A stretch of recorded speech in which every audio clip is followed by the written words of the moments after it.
Bonjour et bienvenue à cette édition des conférences d'astronautique qui sont co-organisées par la Cité de l'Espace et le groupe de l'Association aéronautique et astronautique de France, le groupe de Toulouse-Midi-Pyrénées.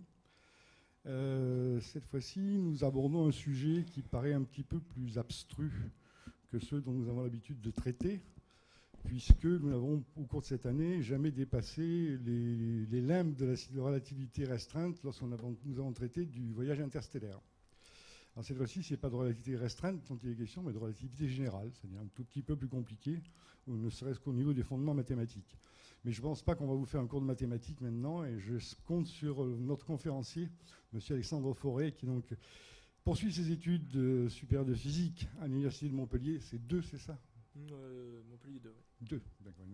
Parce suivant les endroits, ça change. Oui, oui. Et qui espère faire une thèse au CEA Saclay dans un avenir proche.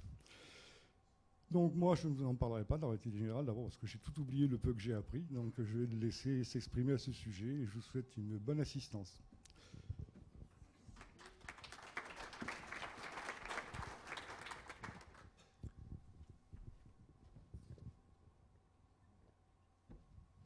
Alors je tiens à vous remercier tous d'être venus aujourd'hui pour cette conférence, par un temps pluvieux qui plus est, donc vous avez encore plus de mérite. Je remercie également Jean-Jacques pour cette présentation. Alors le but de cette conférence, vous l'aurez compris, hein, c'est assez explicite par le titre, on va parler de relativité générale. Vous avez certainement entendu parler, je pense, de cette théorie au travers peut-être de reportages, d'émissions radio ou que sais-je, ou dans les livres, peut-être.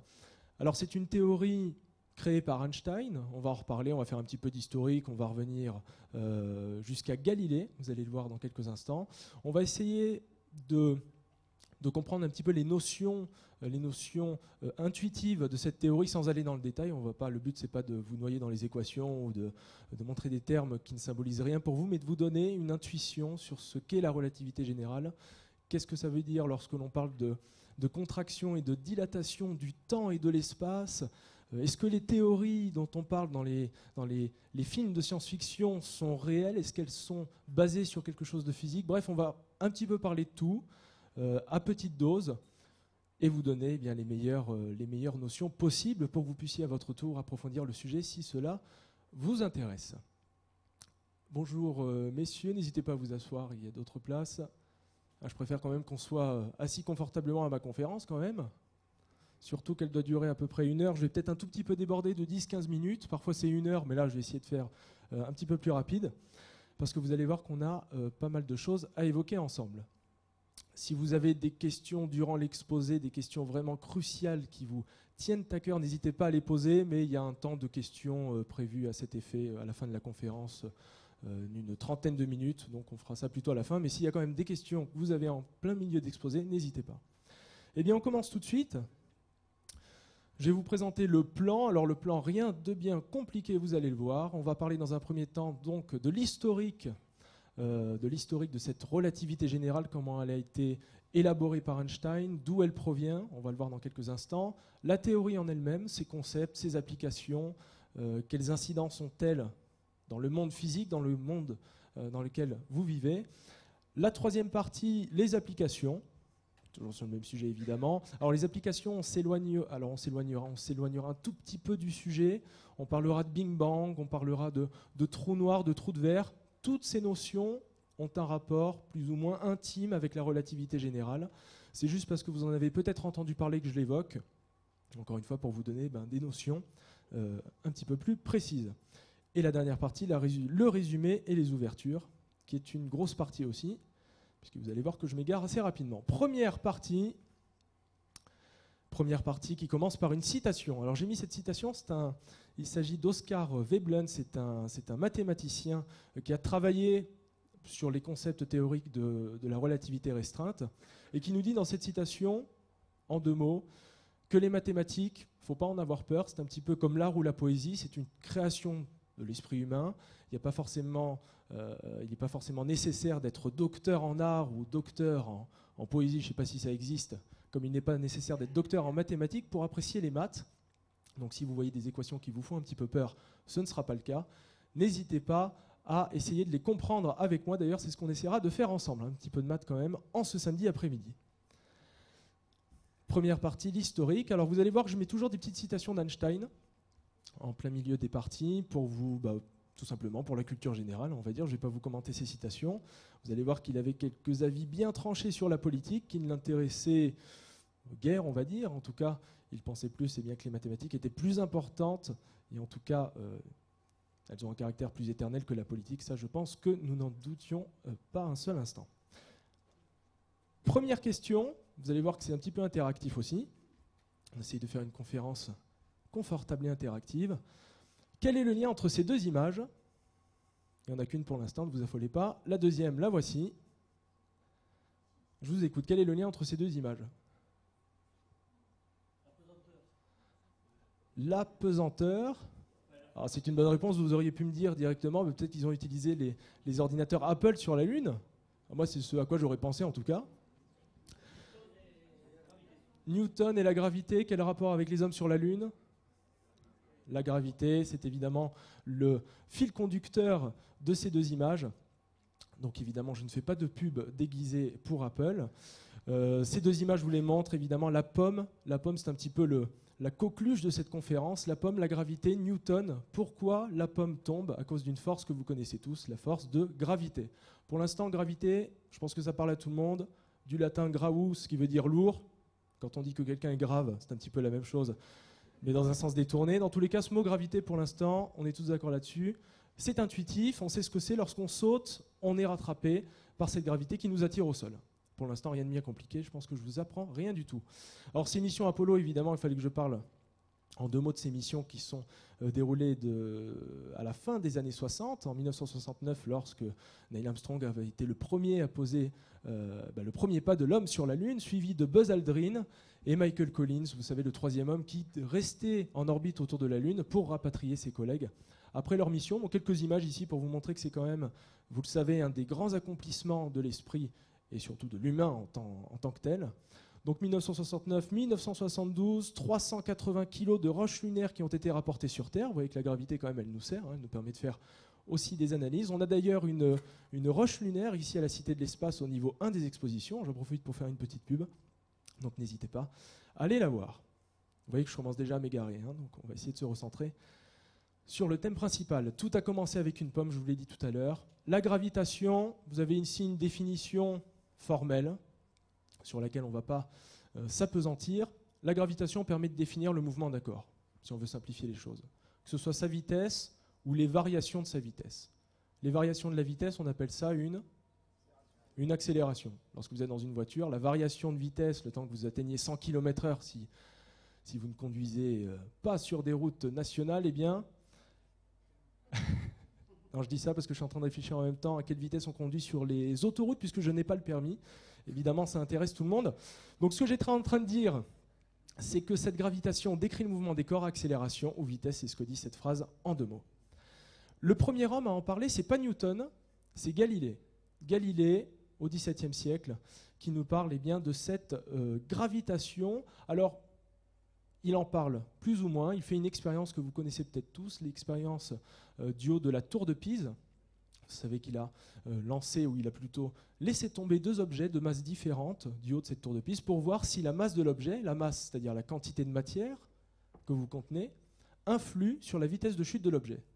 Est-ce que si vous envoyez par exemple une navette spatiale qui tombe du haut de la tour de Pise ou une petite balle de golf, est-ce qui atteint le sol en premier? Si on regarde la théorie, normalement, elles atteignent le sol en même temps. Ça a été prouvé aussi sur la Lune, des astronautes l'ont fait, avec une plume et un marteau. Ils ont fait tomber les deux objets à la surface de la Lune, ils se sont rendus compte qu'évidemment, ça tombait au même moment au sol.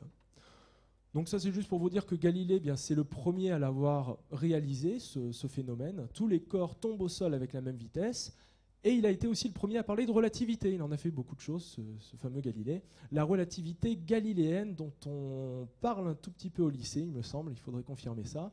La relativité galiléenne, qui va vous parler des corps en mouvement dans un référentiel, on en reparlera tout à l'heure, de ce qu'est un référentiel. C'est un point de vue dans lequel on va se placer pour décrire des objets. Si vous êtes sur la scène, vous êtes dans le référentiel de la scène, je suis dans le référentiel de la scène, vous êtes dans le référentiel du public. Si moi je me mets à bouger de droite à gauche, dans mon référentiel, je suis immobile, le référentiel est accolé à moi, je ne bouge pas sur moi-même, hein, sinon ça semble un petit peu compliqué. En revanche, moi je bouge par rapport à vous. Dans votre référentiel, je suis en mouvement. On expliquera un tout petit peu plus ces notions. Je pense que vous en avez déjà une petite intuition. Dans tous les cas, Galilée parle de relativité galiléenne dans les référentiels dits inertiels, c'est-à-dire dans lequel votre mouvement est rectiligne et uniforme. Donc en gros, vous suivez une ligne droite et vous avez une vitesse qui est constante. C'est bien. Vous suivez, parfait. Cette relativité galiléenne, donc souvenez-vous-en bien, on en reparlera tout à l'heure pour approfondir un petit peu toutes ces notions. Newton ensuite, qui reformule ce principe de gravitation de manière un tout petit peu plus mathématique. Il va utiliser les notions de vecteurs en mathématiques. Ça, je pense que tout le monde connaît. Les vecteurs, vous donnez la direction d'une force et vous donnez son sens. La direction, c'est vertical. Le sens, c'est vers le bas. C'est ce que fait Newton en décrivant cette gravitation de manière un tout petit peu plus théorique, si vous voulez, tout simplement. Il donne aussi une fameuse formule, la loi fondamentale de la dynamique, qui vous dit que votre masse fois votre accélération est juste égale à la somme des intensités, des forces qui agissent sur vous-même. Pour l'instant, ça va, ça devrait aller, il n'y a pas de souci. Masse fois accélération égale somme des forces, c'est la loi fondamentale de la dynamique. On l'utilise en permanence en physique, mais ça, je pense que vous l'avez bien compris. On passe à la deuxième diapositive. Je vérifie que je ne parle pas trop longtemps, si énormément. La force de gravité. On reste toujours dans le même sujet. Une image ici du livre qu'a publié Newton pour expliquer tous ces principes-là dont je vous en ai parlé, la gravitation sous forme vectorielle, dans les Principia, qui a été notamment traduit par la marquise du Châtelet. Pour ceux qui connaissent, c'était une des amantes de Voltaire, qu'il a eu pendant 15 ans, pour la petite histoire. Alors, Newton a consigné toutes ses observations et ses théories dans cet ouvrage qui est assez connu en physique. Les caractéristiques de cette force, je pense que ça aussi c'est assez intuitif, c'est une force attractive, jusque-là pas de souci. Elle est sans contact, elle agit dans le vide, entre guillemets, on reparlera du vide tout à l'heure. Sans contact, elle agit dans le vide. Parfait. Et une petite image ici pour vous montrer justement cette notion vectorielle. Un corps M1 qui est plus grand qu'un corps M2, la Terre, vous par exemple, qu'est-ce qui se passe? Eh bien vous êtes attiré sur la Terre. À cause de quoi? Cette force F2 qui va être attirée vers le corps le plus massif. On montre aussi avec cette figure que vous-même vous attirez, et vous attirez la Terre aussi. Ça semble un petit peu bizarre dit comme ça. Évidemment, l'intensité de cette force est complètement négligeable, mais d'après cette théorie, eh bien, les deux corps s'attirent mutuellement. Donc vous attirez, vous aussi, la Terre. Je vous en félicite d'ailleurs. Bravo. La naissance d'un génie.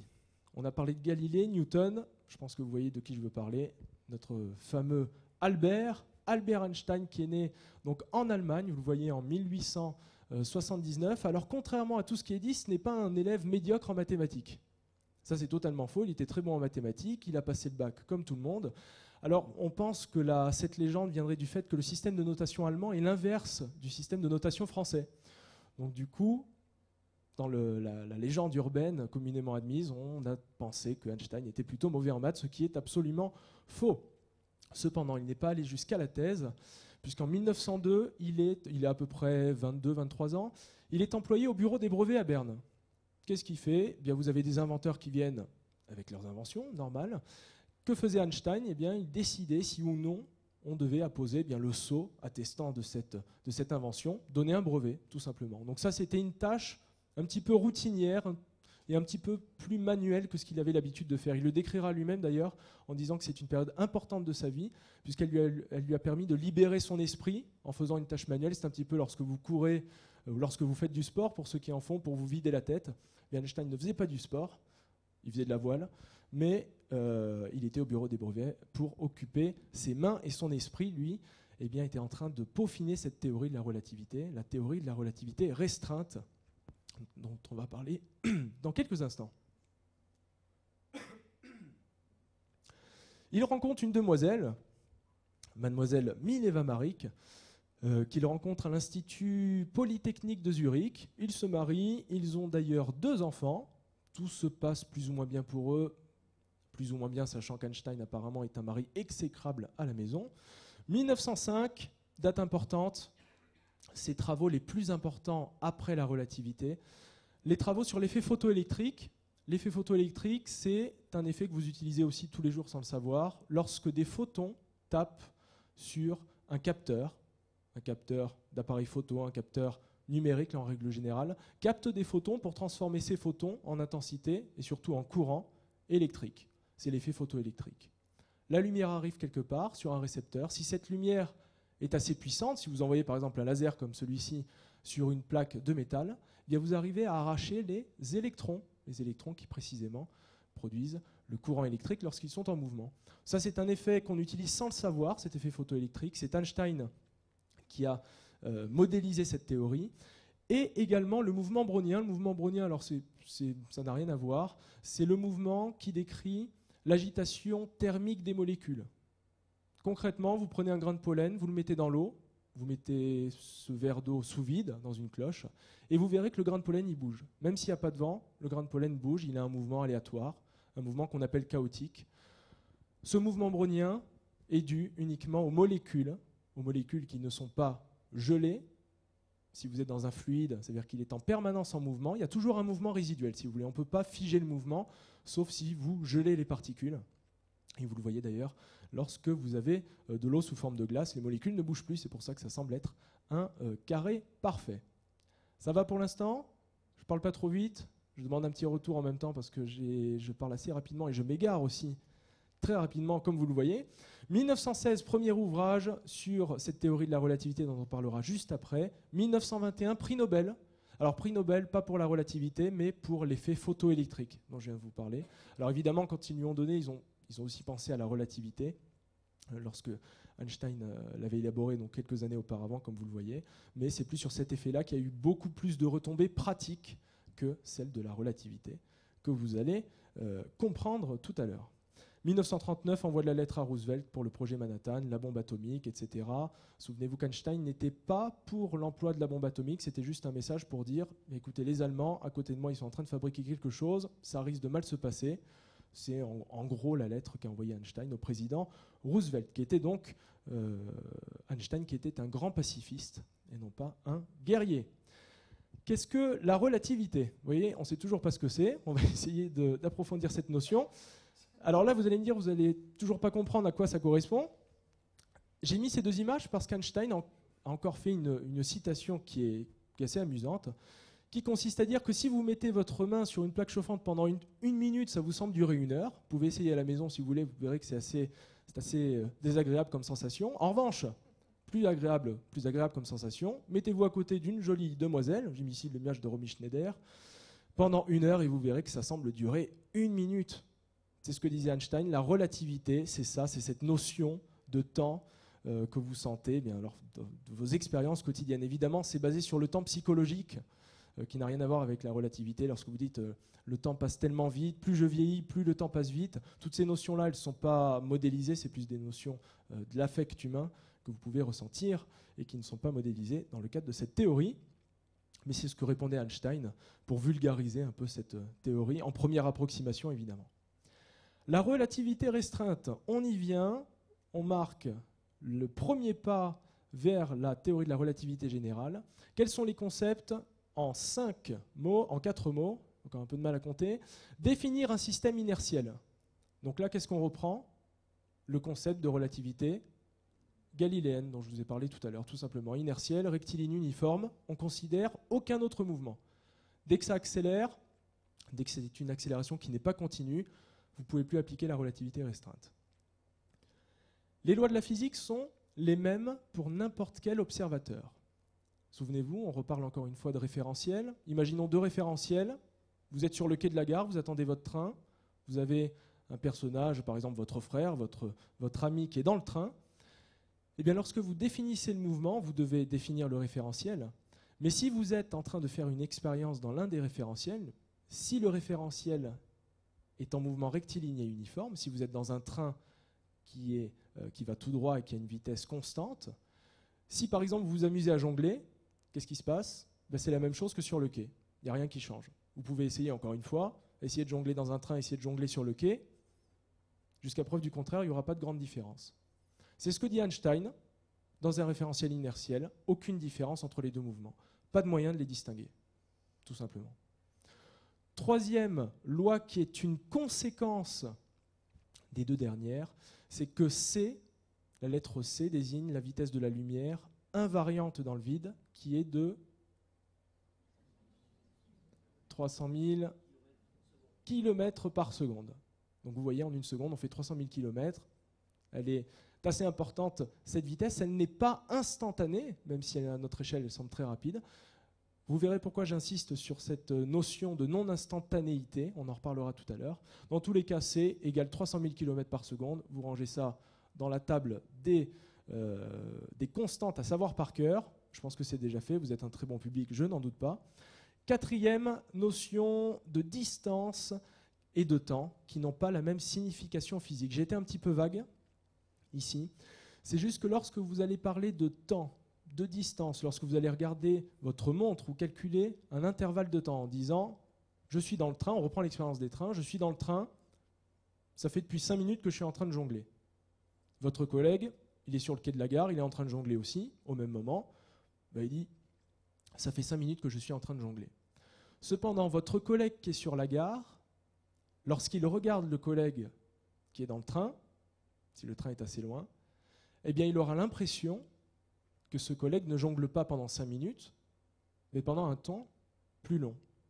C'est-à-dire que lorsque votre vitesse augmente, l'impression que les autres observateurs dans les autres référentiels ont, c'est que votre mouvement est ralenti.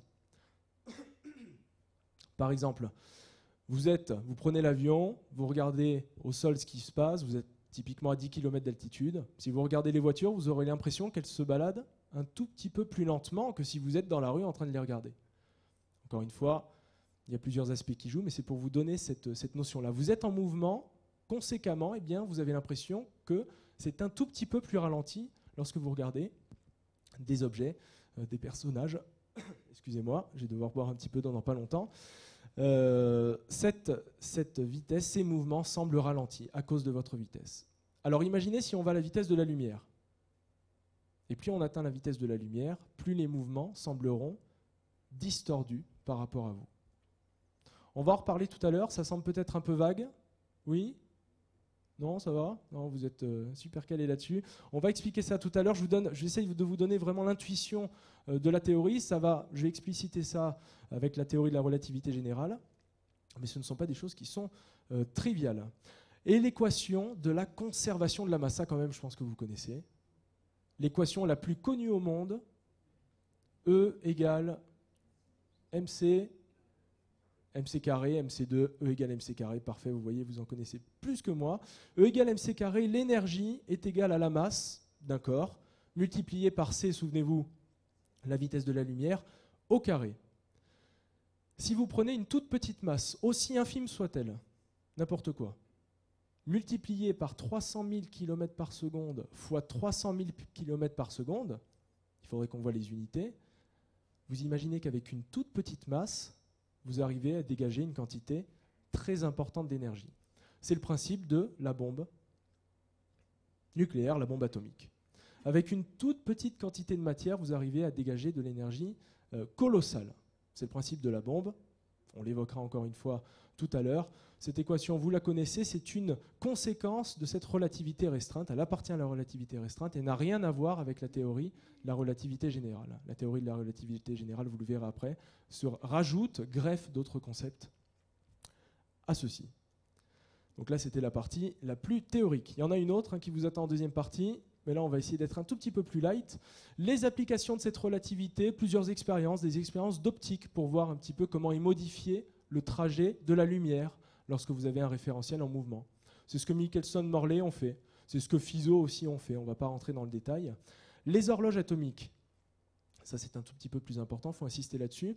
Les horloges atomiques, qui sont les horloges les plus précises au monde, c'est d'ailleurs sur celles-ci qu'on cale nos constantes de temps. Ces horloges atomiques, elles sont basées sur... comment expliquer ça ? Elles sont basées sur la désintégration, on va dire globalement sur une désintégration atomique. La désintégration atomique est quelque chose de très précis. Elle a un caractère probabiliste, mais on s'écartera un petit peu du sujet. C'est quelque chose de très précis qu'on arrive à mesurer. et qui permet, par sa régularité, eh bien, de nous donner une heure qui est parfaite, qui n'est pas modélisée par par des machines, par exemple. Lorsque vous avez une modélisation par un programme, un algorithme, c'est fait par l'homme, donc il y a toujours des failles, c'est pas sûr à 100%. Là, vous utilisez vraiment la physique elle-même, la désintégration des noyaux atomiques. Donc là, vraiment, vous êtes beaucoup plus précis. Et c'est grâce à ces horloges qu'on se rend compte, en les mettant dans des avions, que le temps enregistré par une horloge atomique qui est dans un avion, donc un avion qui va à 850 km/h environ, eh bien, vous mettez cette horloge dans un avion, vous en mettez une au sol, et lorsque vous ramenez les deux expériences au sol, vous comparez les deux horloges, qu'est-ce qui s'est passé? Après un petit voyage au-dessus du ciel, eh bien, vous constatez que les deux horloges sont décalées. Encore une fois, souvenez-vous, vous allez à 830 km/h, vous avez une horloge en bas qui reste à 0 km/h, qui est sur Terre. Mouvement relatif, décalage de temps, tout simplement. Je pense que ça, vous l'avez compris à force de vous le répéter. Conséquence principale, d'autres conséquences, notion de simultanéité, on y reviendra tout à l'heure. Composition des vitesses, dilatation du temps, j'ai assez insisté là-dessus. La bombe atomique, on l'a évoqué tout à l'heure, et le temps qui n'est plus statique, ce que je vous ai dit, ce qu'on peut voir aussi dans la Station spatiale internationale. Cette station spatiale, c'est comme un satellite qui tourne autour de la Terre. Il y a des horloges atomiques à bord qui nous permettent aussi de confirmer ce que je viens de vous dire. On n'a pas besoin d'envoyer des avions avec des horloges, on le voit juste avec la Station spatiale internationale. Ça nous permet de mettre en évidence ces théories de la relativité restreinte et ses applications en permanence. L'application de la dilatation du temps. Pour en rajouter une couche, le paradoxe des jumeaux. Peut-être vous en avez entendu parler, les jumeaux de Langevin. Ce que je vous disais tout à l'heure, sauf que là, au lieu d'être un train, c'est une navette spatiale. Une navette spatiale qui est un tout petit peu plus rapide qu'un train. Vous allez voir que notre navette spatiale, eh bien, elle va à 90% de la vitesse de la lumière. On a pris deux personnages, Jean-Pierre qui reste sur Terre et Jacques qui est dans un vaisseau spatial. Jacques voyage à 5 années-lumière, il fait une petite balade avec son chien dans un vaisseau spatial à 90% de la vitesse de la lumière, soit. Jean-Pierre reste au sol, il se serre la main, ce sont deux jumeaux, ils ont la même tête. Pendant le temps du voyage, Jacques a vieilli de 5 ans dans son référentiel. Donc Jacques, que je ne confonde pas non plus, qui est bien dans le vaisseau, Jacques qui voyage à 90% de la vitesse de la lumière, n'a vieilli que de 5 ans dans son référentiel. Il n'a vu aucune différence, pas de souci. Cependant, Jean-Pierre, bien lui, il a vieilli du double du temps, 10 ans. C'est-à-dire que vous avez fait sans le savoir, vous avez voyagé dans le temps. Alors est-ce qu'on peut vraiment dire voyager dans le temps, comme ça, le temps? Est-ce qu'il faudrait que j'affine un petit peu ma réponse? Si vous me dites oui, allez, dites-moi oui, parce que ça me fera plaisir. Oui, je vais affiner tout ça tout de suite. Donc cette notion de temps, le temps de Jean-Pierre est égal au double du temps de Jacques. Plus vous augmentez votre vitesse relative par rapport à un observateur, plus cette différence de temps devient importante. Et c'est de façon pratiquement exponentielle. Donc si vous arrivez à 99% de la vitesse de la lumière, je dis n'importe quoi, c'est un ordre de grandeur, vous avez peut-être vieilli de 5 ans dans le vaisseau, il s'est peut-être passé 100 ans sur Terre. Donc vous voyagez dans le futur de l'autre, et non pas dans votre propre futur. C'est toujours une question de relativité, c'est relatif à l'observateur, c'est relatif à un référentiel, mais ce n'est pas absolu. Vous n'allez pas ralentir le temps comme Highlander ou que sais-je. Reformuler la gravitation. Pourquoi reformuler la gravitation? On a tout ce qu'il faut, on a la relativité restreinte, les concepts galiléens, on a la dilatation du temps, soit, on l'observe avec les horloges atomiques, mais on a besoin de la reformuler. Pourquoi? À cause de cette notion de simultanéité. En fait, la force de gravité dont je vous ai parlé depuis tout à l'heure, avec ces théories-là, on imagine qu'elle agit de façon instantanée sur les objets. Si je vous parle d'une force qui agit de façon instantanée, ça veut dire que je vous parle d'une information qui voyage de manière instantanée. Sauf que tout à l'heure, j'ai peut-être dû vous le dire, aucune information ne va plus vite que la vitesse de la lumière. C'est donc qu'il y a un... Allez-y, il y a un gros problème. Là aussi, il faut m'aider. Un gros problème. Qu'est-ce qu'a fait Einstein? Qu'est-ce qu'a fait Einstein? Il a donc reformulé cette théorie. Il en a fait une théorie qui est un tout petit peu plus générale, qui englobe la notion de référentiel non inertiel, cette fois-ci. J'anticipe encore sur les diapos. Mais c'est juste pour vous montrer que ce qu'on a vu tout à l'heure ne suffit pas. On a besoin d'une théorie qui est juste un tout petit peu plus générale que la restreinte. C'est ce qu'on va voir ensemble dans cette deuxième partie.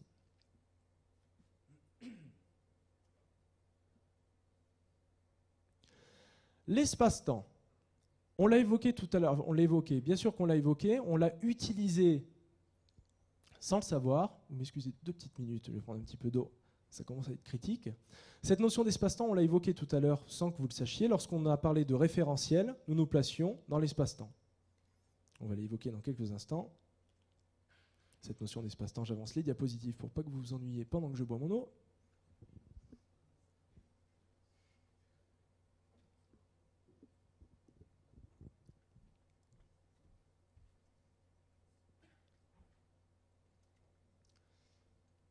Comme vous le voyez, c'est le moment de détente de la conférence.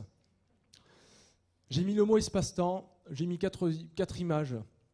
4 images de science-fiction. Quand on parle d'espace-temps, à quoi ça nous fait penser lorsqu'on est plus jeune ou moins jeune. Lorsqu'on regarde la télé, on lit des livres, on entend parler d'espace-temps, de vortex, de continuum spatio-temporel. Vous savez, tous ces termes-là qu'on entend à tort et à travers. Et vous allez voir qu'ils ne sont pas totalement faux et ils sont basés justement sur cette théorie de la relativité générale. On va en parler dans quelques instants. L'espace-temps, décrivons-le. Qu'est-ce que l'espace-temps ? Est-ce que quelqu'un a une définition de l'espace-temps déjà ? C'est que ce soit un petit peu interactif. Qu'est-ce que l'espace-temps ? N'hésitez pas, soyez pas timide, on est entre amis, on boit l'apéro après. L'espace-temps, c'est le théâtre des événements. Très bonne réponse de M. Guillaume. L'espace-temps, c'est le théâtre des événements. C'est le regroupement de tous les événements. Ça ne parle pas trop comme ça. Grosso modo, ce qu'on va dire, messieurs, lorsque vous invitez une demoiselle à ce qu'on appelle un rencard, eh bien vous allez lui donner, déjà vous allez lui faire votre demande. Si la demande est positive, ce que je vous souhaite, eh bien vous allez pouvoir ensuite définir un lieu. Vous allez lui dire, demain, dimanche 15 mai, à 18h, rendez-vous, place du Capitole.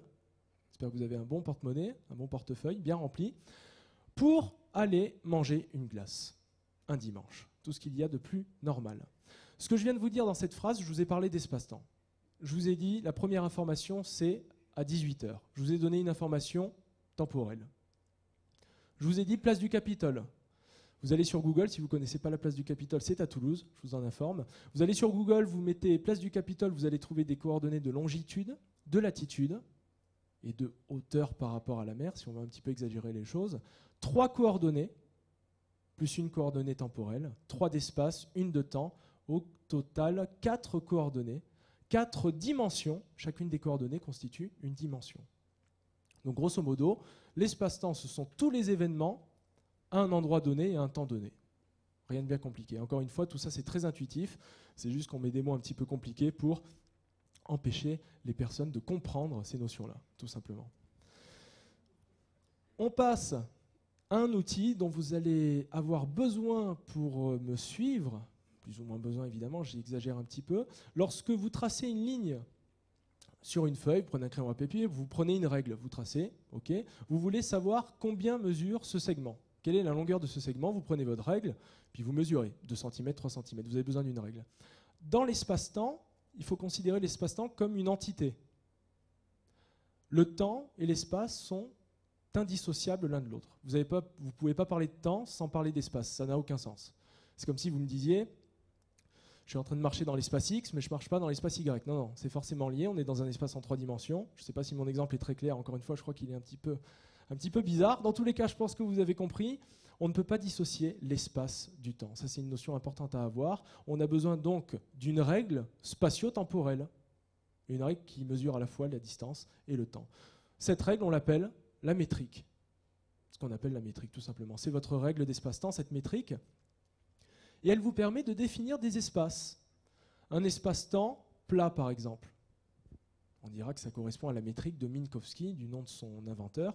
Un espace-temps plat, c'est là où vous êtes. On est dans un espace-temps plat dans cette salle. Jusqu'à preuve du contraire, ce n'est pas courbé, je pense en tout cas. Un espace-temps plat, c'est là où vous évoluez, c'est là où la majeure partie des théories classiques se déroulent. Un espace-temps basique. J'insiste pas plus là-dessus.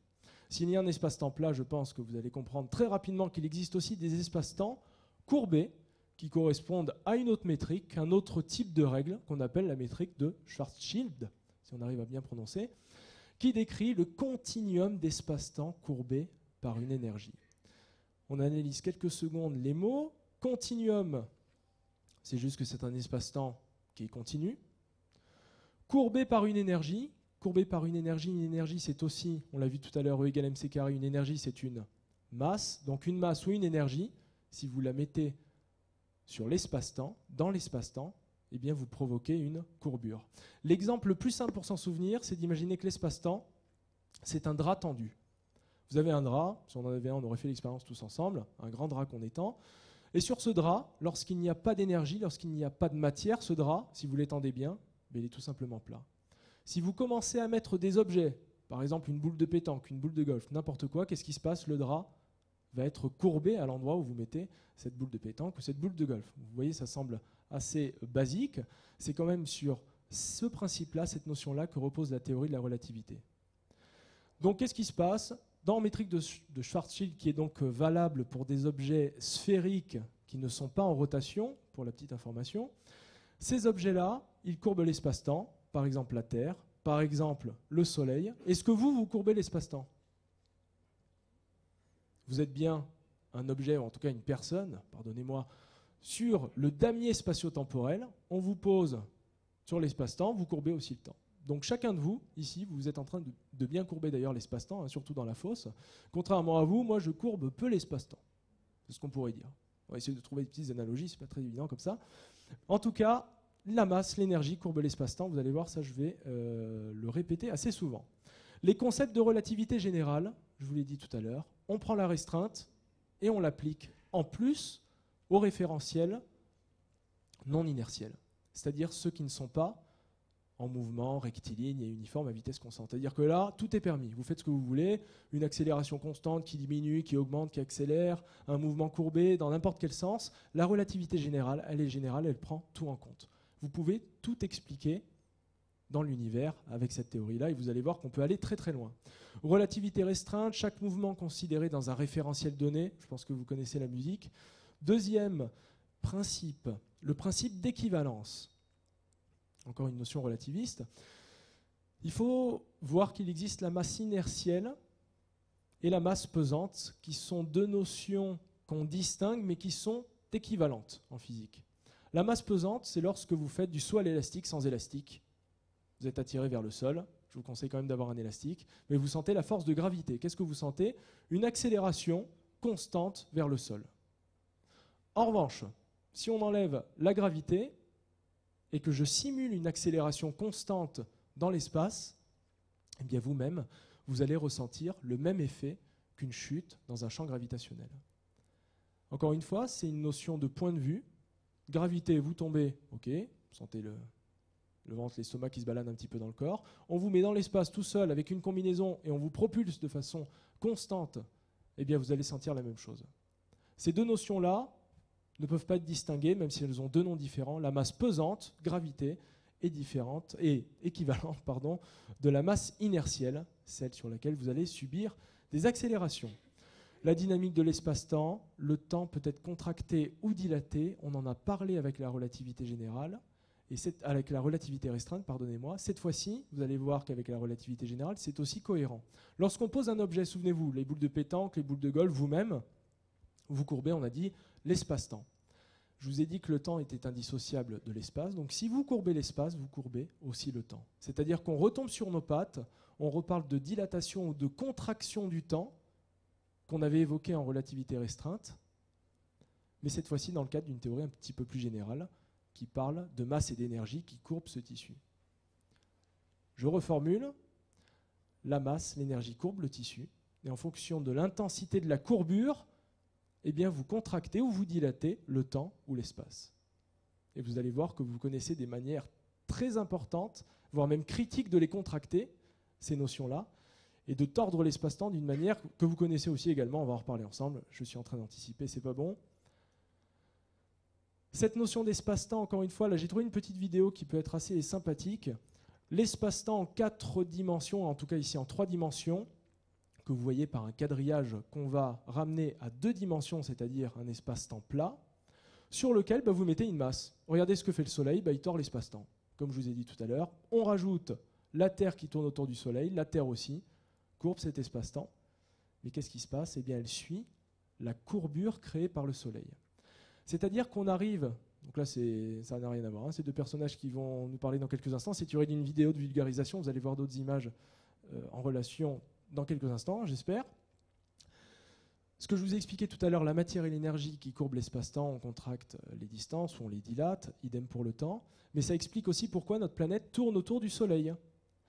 Si on reprend notre exemple des boules de pétanque et de la boule de golf, mettez la boule de pétanque au centre, envoyez la boule de golf vers la boule de pétanque sur le drap. Dans un premier temps, elle suit une trajectoire avec l'impulsion que vous lui avez donnée, une trajectoire rectiligne plus ou moins uniforme. Et lorsqu'elle s'approche de la boule de pétanque, qu'est-ce qui se passe ? Elle est déviée à cause de cette courbure. La courbure du drap dévie la boule. Alors en réalité, vous allez voir la boule qui tourne comme ceci, puis qui va être collée à la boule de pétanque. Vous êtes sur un drap, il y a des frottements, il y a les frottements de l'air. Dans l'espace, il n'y a aucun frottement.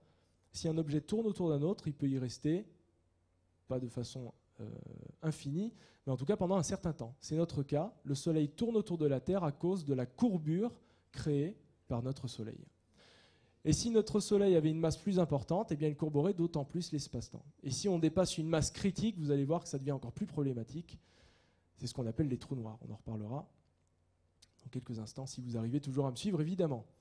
Principale conséquence, toujours la même chose, on contracte, on dilate. Correction du temps qui sont toujours à prendre en compte. Vous avez ici une image d'horloge atomique. L'image d'un rayon lumineux. La lumière voyage dans le vide. Le vide, c'est l'espace-temps. On ne peut pas considérer de mouvement hors espace-temps. Et bien, lorsque la lumière voyage, elle est aussi courbée par ces objets-là. C'est-à-dire que si vous envoyez une lumière derrière le Soleil, bien, vous pouvez très bien avoir l'impression sur Terre qu'elle vous arrive de cette direction alors qu'elle est juste courbée à cause de cette courbure spatiale. Et vous allez voir que ça, c'est très important parce que c'est un outil qui nous permet de détecter les masses que l'on ne voit pas. En fonction de la déviation du trajet du rayon lumineux, vous arrivez à savoir s'il y a un objet massif, quelle est sa masse et pourquoi on voit cette déviation de rayon lumineux. Donc vous le voyez, c'est très vaste. Je vous rassure, on résumera un petit peu tout ça à la fin. La théorie du Big Bang. Ça va un peu vite parce qu'il me faudrait 2 heures pour vous parler de tout. On passe à la théorie du Big Bang, qui est une application de la relativité générale. Cette théorie du Big Bang, je pense que vous en avez tous entendu parler. L'univers aurait commencé dans une gigantesque explosion. On entend souvent, c'est le mauvais terme justement. Ce n'est pas une explosion, c'est juste que l'univers aurait grandi très rapidement en un temps très court. Il n'y a pas d'explosion, ce n'est pas à l'américaine, à la Hollywood avec les pétards partout. C'est juste qu'on pense que l'univers était situé dans une région toute petite, et cette région-là a grandi en 10-43 secondes, a été déjà pratiquement équivalente à l'échelle qu'a notre univers actuellement. En un temps très court, notre univers a grandi tel qu'il est actuellement. C'est juste que cet effet-là, cet effet d'augmentation de taille brutale, eh bien, ressemble à une explosion. C'est un physicien qui parlait de ça à la BBC, qui parlait du commencement de l'univers. Il a créé le terme de Big Bang qui est resté depuis. Le Big Bang, c'est une augmentation de la taille de l'univers lors de son commencement. C'est bien le commencement de l'univers, selon les théories actuelles. Je ne vous parle pas de l'origine de l'univers, je ne pourrais pas vous en parler. C'est un petit peu plus compliqué. Là, il faut aller voir du domaine de la métaphysique ou de la philosophie. C'est bien le commencement et non pas l'origine. Comment l'univers a commencé, d'après ce que l'on voit, comme un modèle de Big Bang. À 90%, voire 95%, on en est sûr. Le premier à le mettre en évidence, c'est Hubble. Il observe les galaxies, il observe leur lumière, et il constate que leur lumière est décalée au fil du temps. Lorsque vous êtes chez vous et que les pompiers passent ou les ambulances passent, vous arrivez à savoir si une ambulance, ou les pompiers ou les policiers sont plus ou moins proches de vous, uniquement à cause du son que vous entendez. Plus il est aigu, plus le véhicule se rapproche de vous, plus il est grave, plus c'est l'inverse, plus il s'éloigne. Même chose pour les galaxies, on arrive à voir qu'elles s'éloignent de nous au fur et à mesure du temps. L'univers est en expansion. Et plus elles sont loin, plus elles s'éloignent rapidement de nous. Hubble en a donc conclu qu'on était un petit peu comme dans un gâteau en cuisson. Nous sommes une pépite de chocolat dans le gâteau. Le Big Bang, c'est le gâteau qui grossit. Et nous sommes cette pépite à l'intérieur. Toutes les pépites qui sont autour de vous, bien vous les voyez s'étendre et grossir, s'éloigner de vous de manière plus importante si elles sont plus loin. Et de façon moins importante si elles sont plus proches, évidemment. Donc tout ça, ayez l'image du gâteau en cuisson, c'est une bonne analogie, celle-là, pour une fois. Donc ayez ça en tête, on en reparlera dans quelques instants. Le Big Bang désigne aussi la phase très dense et chaude. Alors en fait, on pense que toute la matière contenue actuellement dans l'univers, y compris vos atomes, était justement contenue dans ce petit élément. Donc si elles étaient contenues dans ce petit élément, vous imaginez qu'il y avait énormément de densité de matière. S'il y a beaucoup de densité, ça veut dire que l'univers était extrêmement chaud. On ne peut même pas l'imaginer. C'est pour ça qu'on parle de Big Bang chaud, une phase initiale dense et chaude. Et au fur et à mesure, ça s'est élargi. Et le reste, le hasard ou ce que vous voulez, a fait le reste. Est-ce qu'on peut parler d'avant le Big Bang, comme certaines personnes le font? Eh bien, on ne peut pas en parler à cause d'un monsieur qui s'appelle Max Planck. En fait, on ne peut plus appliquer la relativité générale, la relativité restreinte ou toutes les autres théories physiques lorsqu'on remonte à une échelle, l'échelle de Planck. Pour une échelle de Planck, on associe une longueur, un temps, des vitesses. On parle de temps de Planck quand on parle des 10 moins 43 secondes. D'ailleurs, je crois que j'ai la petite animation. Voilà ce que ça fait en secondes.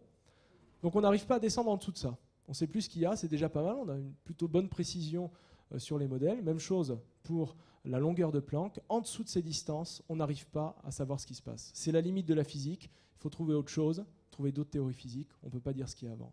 Donc qu'est-ce qu'il y a avant le Big Bang? Personne ne le sait pour l'instant. Est-ce qu'on peut dire qu'est-ce qu'il y a autour du Big Bang? Est-ce qu'on peut le dire? Souvenez-vous du gâteau.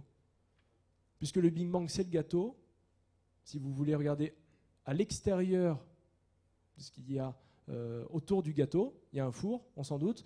Dans mon exemple d'univers en expansion, si vous parlez de Big Bang, vous parlez du gâteau lui-même, ça n'a aucun sens de parler de ce qu'il y a autour. C'est juste qu'il faudrait évoquer dans ce cas-là une autre théorie. Ça n'a pas de sens de poser la question. Dans ce cas-là, on ne parle pas de Big Bang. Ce n'est pas une question idiote, mais au bout d'un moment, vous le voyez, ça devient un petit peu métaphysique, un peu philosophique. Il faut bien cerner les mots et bien appeler les choses par leur nom pour ne pas se tromper. Donc le gâteau, souvenez-vous-en. Et la forme de notre univers. Quelle est la forme de l'univers? Alors ça, je vous le dis tout de suite, on n'en sait rien. On peut avoir quelques indices, vous allez voir avec cette petite vidéo. On peut avoir quelques indices. On a des satellites qui observent le ciel à une époque très lointaine. Et lorsque l'on observe le ciel à une époque très lointaine, on observe ce genre d'image. Je vais vous en reparler dans quelques instants. Et en fonction de l'image que vous obtenez, vous arrivez à dire si l'espace est plat, Minkowski, on en a parlé tout à l'heure. Si l'espace est courbé, Schwarzschild, donc courbé positivement, une sphère, ou courbé négativement. Ça peut arriver. Un espace courbé négatif, c'est cette forme-là. Regardez, une forme de selle de cheval. C'est comme ça qu'on l'appelle mathématiquement. C'est un domaine des mathématiques qui s'appelle la topologie, qui est assez passionnant mais très complexe. 3 types d'univers, un fermé, comme ici, un ouvert, on pourrait dire ouvert ici, avec une constante de courbure égale à -1, un espace ouvert, et l'espace plat, dont on a parlé tout à l'heure, dans lequel se déroule la relativité restreinte. Donc pour l'instant, on n'en sait rien. Il y a plusieurs théories qui débattent là-dessus. On ne connaît toujours pas la forme de notre univers. On tend à l'approcher, on essaye de répondre à ces questions, justement avec ces petites images que je vous ai montrées. L'image en couleur, en fausse couleur que vous avez vue, c'est l'image qui est juste ici. En fait, à quoi ça correspond? Le satellite, qui est donc à notre époque ici, donc qui s'appelle WMAP, qui est un satellite dont les premiers résultats ont été obtenus en 2003, je vous en reparlerai dans quelques instants, observe les régions les plus lointaines de l'univers. On remonte le plus loin possible, on essaye de retrouver les premiers photons les plus vieux. Ils arrivent, au bout d'un moment, de toute façon, il y a quelque chose qui s'est créé, l'univers a grandi, la lumière fut à un moment dans l'univers, heureusement pour nous. Cette lumière, on essaye de la détecter. Et cette lumière, lorsque vous observez le ciel, eh bien vous observez cette image-là, cette image qu'on appelle le fond diffus cosmologique. Ce sont les photons les plus âgés de l'univers qui parviennent jusqu'à nous, jusqu'à notre œil, jusqu'au satellite. Donc ça, c'est assez intéressant. C'est grâce à ce fond diffus cosmologique qu'on arrive à prédire si l'univers a une forme fermée, ouverte ou plate, et qui est donc quelques années, j'allais dire, je suis un petit peu modeste, 400 000 ans après le Big Bang, on observe ces premiers photons. En fait, c'est le temps qui correspond au découplage entre matière et lumière. En gros, il y avait une soupe à l'origine, juste après le Big Bang, c'était une soupe de matière et de lumière. Tout était mélangé. On ne va pas rentrer dans le détail, mais sachez qu'au début, c'était un petit peu chaotique, tout était mélangé. Mais au bout d'un moment, la lumière fut, on les reçoit. Ces photons, on les reçoit actuellement sur Terre. Les images qu'on en a, vous allez voir, elles sont Elles sont de plus en plus affinées au fur et à mesure du temps. Donc ces photons reliques de 14 milliards d'années-lumière qui vous renseignent aussi sur la température de l'univers, moins 270 degrés Kelvin, en l'absence de source de chaleur, c'est assez froid. Ce n'est pas l'endroit le plus froid de l'univers. Est-ce que vous savez où est l'endroit le plus froid de l'univers? Très bonne réponse, c'est au LHC à Genève qu'il règne la température la plus froide. Je ne saurais pas vous dire exactement combien, même si c'est mon domaine. En tout cas, le froid le plus important est bien sur Terre et non pas dans l'univers. Vous voyez quand même, on est à moins 270 degrés et ça reste relativement froid. Mais ce n'est pas la température la plus froide. On entend souvent ça à la télé. C'est totalement faux. L'image que je vous présente ici, c'est le fond diffus cosmologique en 92, premier satellite qui l'observe. Qu'est-ce qu'on observe? L'image en fausse couleur que vous voyez, les différences de couleurs correspondent à des différences de densité, des différences de température. De température, on va dire pour simplifier les choses, cette région, excusez-moi, cette région-là est beaucoup plus chaude que la région qui est bleue, je pense que ça vous l'avez repéré. Qu'est-ce qu'on peut dire? Vous avez une sorte de planisphère qui correspond à ce que vous observez, ce qu'observe ce satellite dans toutes les directions du ciel. L'espace, à cette époque-là, au moment du découplage, semble, de loin, comme vous êtes, à peu près homogène. On ne voit pas trop de différence. Si vous commencez à vous approcher, pour ceux qui ont des lunettes, eh bien vous verrez qu'il y a quand même des petites différences. La zone jaune que je vous ai montrée, par exemple, n'a rien à voir avec la zone bleue.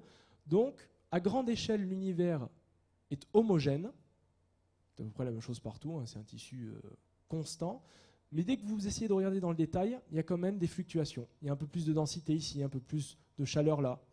On ne sait pas trop à quoi c'est dû, il y a plusieurs modèles qui en parlent. La relativité générale nous permet d'en faire des conclusions de ces images que vous avez là. On continue avec WMAP en 2003. Regardez, l'image est beaucoup plus précise. Donc là, la résolution angulaire de l'instrument est beaucoup plus accrue. Et enfin, en 2010, on a eu les premiers relevés avec Planck. Je ne vous montre pas une image réelle, mais une image attendue, parce que l'image réelle est un tout petit peu différente. Mais voilà ce qu'on s'attend à attendre, en tout cas, une fois que l'image sera publiée.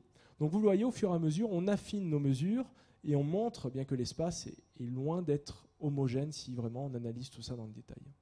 Si l'univers n'est pas homogène, ça vous permet de prédire le destin de l'univers. Donc juste pour vous montrer que tout est relié. Vous parlez de courbure, d'énergie, fluctuation de densité, des photons les plus âgés, tout est relié dans le cadre de la relativité générale. Alors évidemment, on s'embarque dans plusieurs aventures, on pourra en parler encore une fois pendant 3 heures. Juste souvenez-vous de cette notion-là, de fond diffus cosmologique. Quel est l'avenir de notre univers? Encore une fois, on peut l'imaginer avec les relevés qu'on a. Soit un Big Rip, c'est-à-dire une sphère qui gonflerait, qui gonflerait, qui gonflerait. L'espace est en expansion, pourquoi il ne continuerait pas indéfiniment de s'expandre? Dans ce cas-là, tous les atomes qui vous contiennent seraient déchiquetés au bout d'un moment. C'est l'inconvénient du Big Rip. Ou alors le Big Crunch. Le Big Crunch, contrairement au Big Bang, eh bien c'est l'univers qui s'arrête de grandir, phase stationnaire, et qui se contracte sur lui-même. Dans tous les cas, les scénarios sont plutôt mauvais pour nous, hein, il faut quand même l'avouer, mais je pense sans hésitation que vous ne serez pas là pour le voir, ni moi d'ailleurs, et peut-être que l'espèce humaine ne sera plus de ce monde. On verra comment ça évolue. Les applications de l'ARG, je vais un petit peu accélérer parce que je vous ai déjà dit beaucoup de choses sur tout ça, vous êtes incollables là-dessus. Pas sur le GPS peut-être, le GPS qui utilise la relativité générale. Dans vos récepteurs, dans les téléphones portables, vous utilisez le Global Positionnement System des Américains qu'ils ont lancé en 1995. On dépend des Américains pour se situer sur Terre, pour se localiser. Donc le système GPS, vous l'utilisez à peu près tous, j'imagine. C'est un système qui a quand même été débridé aux alentours à la fin des années 90 par Bill Clinton quand même, hein, parce qu'on avait une précision de l'ordre de 100 mètres au début des années en 1995. Il a fallu attendre Bill Clinton pour avoir une précision de 10 à 15 mètres, parce que les Américains avaient volontairement bien brouillé leur précision pour qu'on n'ait pas une très bonne précision ici en Europe. Cependant, alors je ne saurais pas vous dire la date exacte, dans quelques années, on va dire 5 ou 6 ans, voire 10 ans, le système concurrent européen, c'est Galileo. Donc là, cette fois-ci, on aura notre propre système GPS. Ça risque de créer des tensions avec les Américains.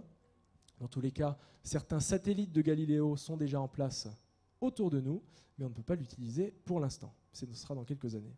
Les confirmations aussi de cette relativité, lorsqu'on observe la lumière, la lumière qui nous apparaît de certains objets qui se désintègrent, on arrive à se rendre compte que la théorie de la relativité générale est vérifiée. Si vous faites une expérience dans l'ISS ou que vous faites une expérience sur Terre, le temps, l'espace sont contractés, sont dilatés en fonction de votre mouvement. La courbure n'est pas la même lorsque vous êtes à la distance, à la hauteur de l'ISS que si vous êtes sur Terre. C'est ça qui provoque ces contractions, ces dilatations. Tout ça, ça a été observé sans souci. Les trous noirs, on y vient, on commence à s'amuser avec notre ami Stephen Hawking. Stephen Hawking qui a été une des personnes qui a travaillé le plus sur cette notion de trou noir. Le trou noir, qu'est-ce que c'est? C'est ce que je vous disais tout à l'heure en 2 mots. Je vous parlais de la boule de pétanque sur le drap. Cette fois-ci, vous imaginez que vous essayez de mettre plusieurs dizaines ou centaines de boules de pétanque sur votre drap. Vous en rajoutez, vous en rajoutez, vous en rajoutez, et vous essayez de contraindre ces boules de pétanque au même endroit, en leur donnant le plus petit espace possible sur votre drap. Qu'est-ce qui se passe au bout d'un moment sur Terre? Le drap se déchire, il n'y a pas de souci. L'espace-temps, lui, il ne se déchire pas, il est extensible, il est élastique. Donc qu'est-ce qu'on peut faire à force de mettre de la masse à un endroit, on en met, on en rajoute, on en rajoute. Au bout d'un moment, vous tordez tellement l'espace-temps, la courbure est tellement importante que vous créez un trou noir. Le trou noir, c'est quoi? C'est lorsque la lumière qui voyage dans l'espace-temps, cette lumière est absorbée par ce trou noir. Pourquoi? Bien, elle suit les lignes de courbure. Au bout d'un moment, ça se courbe tellement qu'elle suit cette ligne et elle tombe. Elle tombe dans ce trou. C'est pour ça qu'il vous apparaît noir, tout simplement. Alors tout simplement, il y a quand même plusieurs études qui sont faites pour tenter de savoir à quoi ça ressemble. Si vous faites un voyage dans la galaxie un de ces jours, voilà à quoi ça devrait ressembler. Donc faites attention, si vous voyez ça, essayez d'éviter quand même le domaine. À droite, un satellite de la Cité de l'Espace, enfin de la Cité de l'Espace qui est en orbite autour, pas en orbite autour de la Terre. Il me semble qu'il est sur un des points de Lagrange, il faudrait confirmer, comme me dit Serge, parfait. XMM Newton qui observe ces trous noirs de manière indirecte. Alors ils observent de manière indirecte avec les rayons X. On peut les observer avec les rayons X. Tu confirmes, Serge? Il n'est pas, j'ai dit sur un trou noir. Il n'est pas, voilà, il n'est pas sur un trou noir, c'est sûr. Il n'est pas sur Lagrange. Dans tous les cas, ce satellite, il observe les rayons X. Vous savez, les rayons que vous utilisez chez le médecin, plutôt à l'hôpital pour faire vos radios. Ces rayons X, ils sont tellement pénétrants que vous ne pouvez pas les observer avec un télescope classique. Vous avez besoin de ce type de télescope pour les observer. Ces rayons X sont la preuve que la matière est tordue dans tous les sens lorsqu'elle est à proximité d'un trou noir. Donc lorsque vous voyez une émission de rayons X dans l'univers, comme vous ne pouvez pas voir les trous noirs, mais si vous voyez une source de rayons X, ça peut vous donner éventuellement la position d'un trou noir. Et il se trouve que pas loin de chez nous, au centre de la Voie lactée, vous avez un trou noir supermassif qui s'appelle Sagittarius A star. Je n'ai pas d'image à vous montrer, on ne voit pas le trou noir. Cependant, c'est dans la constellation du Sagittaire. La constellation du Sagittaire qui ressemble à une théière, comme vous voyez ici. Donc, dans la Voie lactée, la région la plus dense de la Voie lactée, si vous observez le ciel en été, ce sera la bonne période parce qu'il fera bien chaud. Eh bien, regardez la constellation du Sagittaire et vous penserez à moi, il y a un trou noir supermassif là-bas. Si vous voulez aller faire quelques photos à vos risques et périls, imaginez que le temps et l'espace sont distordus à l'extrême, c'est-à-dire que lorsque vous allez plonger dans le trou noir, à vous de voir si vous mettez les pieds ou la tête en premier, il vaut mieux peut-être y aller par la tête pour que votre tête soit décapitée dans un premier temps, ça évite de souffrir. Puis vous allez décapiter sur des milliards et des milliards d'années, donc c'est un petit peu... C'est pas une sensation très agréable, semble-t-il. Donc, ne vous en approchez pas. Les lentilles gravitationnelles, même principe, un objet qui courbe l'espace-temps, il courbe la lumière. C'est ce qu'on appelle une lentille gravitationnelle. Comme une lentille, lorsque vous mettez vos lunettes, elle courbe les rayons de la lumière pour corriger les défauts de l'œil. Bien là, avec les lentilles gravitationnelles, vous arrivez à voir qu'est-ce qui peut courber la lumière. Si la lumière est courbée, c'est qu'il y a un astre, plus ou moins massif, en fonction de la courbure. Et vous allez voir que c'est très intéressant puisque ça nous permet de détecter la présence de matière noire dans l'univers. Exemple d'un trou noir qui passe devant la Voie lactée. Vous voyez donc cet effet de lentille gravitationnelle. Vous voyez un anneau qui se forme au niveau de la Voie lactée. C'est tout simplement ça, c'est une distorsion de la lumière. Et je vais arrêter de la diffuser, sinon je vais vous hypnotiser.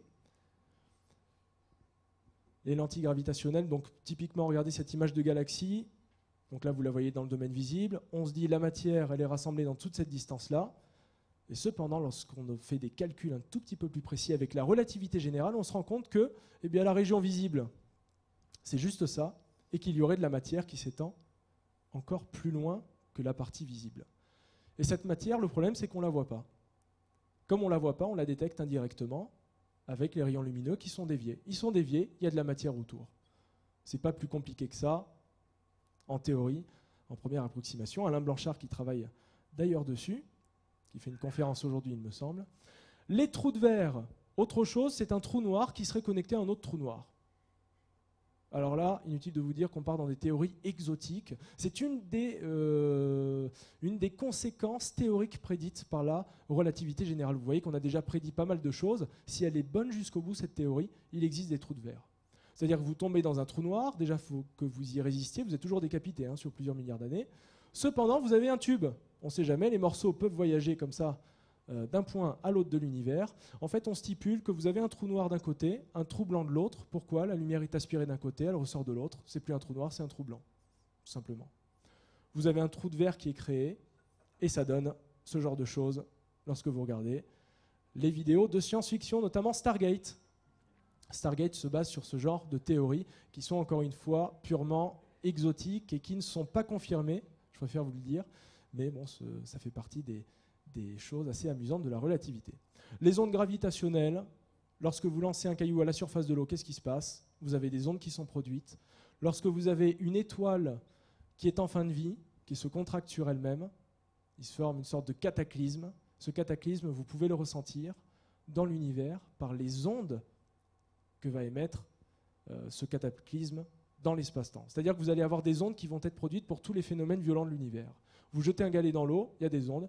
Même chose pour les ondes gravitationnelles, c'est-à-dire que en permanence, ces ondes gravitationnelles nous parviennent sur Terre. Donc on pourrait dire, en théorie, que vos distances et votre temps est modifié en permanence par des ondes qui vous arrivent du ciel, de l'espace, de l'univers. Encore une fois, ça ne va pas vous changer fondamentalement la vie. On essaye de trouver et surtout de mettre en évidence ces ondes gravitationnelles avec des instruments, notamment un instrument en Italie qu'on appelle Virgo, qui est un système d'interférométrie. On utilise l'optique, encore une fois, souvenez-vous, comme au début pour la lumière, je vous parlais d'optique, on fait voyager des rayons lumineux dans des cavités et on regarde de quelle façon est modifié ce trajet-là pour détecter la présence d'ondes gravitationnelles. Inutile de vous dire que lorsqu'un camion passe à proximité de la route, le dispositif est tellement sensible qu'il le voit. Donc c'est un petit peu difficile pour détecter ce qu'il y a dans l'univers lorsque vous avez un camion qui passe. En fait, l'ordre de grandeur qu'on essaye d'avoir, c'est essayer de mesurer une variation de distance de la taille atomique sur une distance aussi grande que la distance Terre-Soleil. Imaginez la distance Terre-Soleil, vous essayez de voir la différence de longueur, l'ordre de 10-30 mètres par exemple. Donc c'est des ordres de grandeur qui sont pratiquement inatteignables. À mon avis, ça va être un petit peu difficile de les mettre en évidence. Il faut attendre que les instruments soient plus performants. Une autre application, l'observation de la lumière, on en a parlé, très importante, aussi pour observer les étoiles, les galaxies, on l'a vu. Mais la couleur aussi, la couleur nous renseigne sur la température d'un corps. Elle nous renseigne sur la température d'un corps. Le soleil, il est jaune. Jaune, ça correspond à une longueur d'onde. Au lieu de dire jaune, on utilise juste un nombre qui veut dire que c'est jaune. Ce nombre, vous multipliez, plutôt vous le divisez par une autre grandeur, et vous obtenez la température de ce corps. Avec une température donnée, vous avez une couleur. Avec une couleur donnée, vous avez une température. C'est ce qu'on appelle la loi du corps noir en physique. C'est d'ailleurs comme ça que les êtres humains émettent aussi des radiations. Vous émettez dans quel domaine de longueur d'onde ? Infrarouge, effectivement. Pour ça aussi que les militaires utilisent la vision infrarouge lorsqu'il fait nuit pour repérer les corps. Pour repérer Ben Laden, ça a dû être particulièrement utile. Dans tous les cas, nous avons un certain domaine de longueur d'onde accessible pour nos yeux, le visible. Je pense que ce spectre-là, vous le connaissez plus ou moins.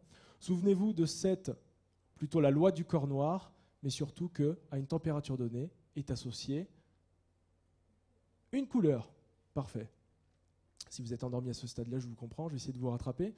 On utilise un télescope pour observer ces galaxies, ces lumières. Alors les données qui ont été utilisées pour observer ces galaxies sont les données du Very Large Telescope. C'est un ensemble de 4 télescopes qui est au Chili, dans le désert d'Atacama, à 3000 mètres d'altitude. Donc là, vous bénéficiez d'un cadre extraordinaire pour l'observation astronomique, les astronomes amateurs sans doute, évidemment. Et qu'est-ce que vous faites avec ces instruments? Vous mettez des caches devant. Vous mettez des caches, vous mettez des masques. Un masque, c'est quoi? Bien, regardez, c'est juste ça. Qu'est-ce qu'on met? On essaye de viser des galaxies dans les fentes. Jusque là, rien de bien sorcier. Celle-là, on la voit bien. Là aussi, là aussi, là aussi. Là, il y en a deux. Attention, ça change. Et qu'est-ce qu'on met devant? On décompose la lumière avec un prisme ou un réseau, des deux instruments qui ont la même fonction. Vous observez des spectres avec différentes longueurs d'onde spectrales. On ne va pas rentrer dans le détail. Vous observez la lumière, vous l'analysez tout simplement. Pourquoi analyser cette lumière? Je vous ai parlé de l'analogie des pompiers, des policiers, de la sirène de ces véhicules-là qui vous paraît d'autant plus aigu que lorsque l'objet se rapproche et d'autant plus grave lorsqu'il s'éloigne. C'est la même chose pour les galaxies. Les galaxies, elles ont une vitesse propre. En fonction de la vitesse des galaxies, bien vous recevez une lumière qui va dépendre de cette vitesse. Ajoutez à cette vitesse-là, la vitesse propre des galaxies, vous ajoutez en plus une vitesse d'expansion de l'univers. Rappelez-vous, l'univers est en expansion, vous rajoutez une autre composante. Alors en fait, c'est un petit peu difficile de déterminer les deux, de voir quelle est la contribution la plus importante. Ça se fait quand même, mais globalement, la lumière, elle aussi, comme le son que vous percevez, est décalée en fonction du mouvement de l'objet. Ce que vous entendez, le son, sont des fréquences. La fréquence, c'est relié à une longueur d'onde aussi. Cette longueur d'onde, cette fréquence, ce son que vous entendez, est distordu en fonction du mouvement de l'objet. Voilà ce que ça donne sur nos spectres. Un spectre non décalé, typique, décalé vers le rouge. Regardez les structures qui sont décalées tout simplement dans cette direction, vers le rouge et vers le bleu.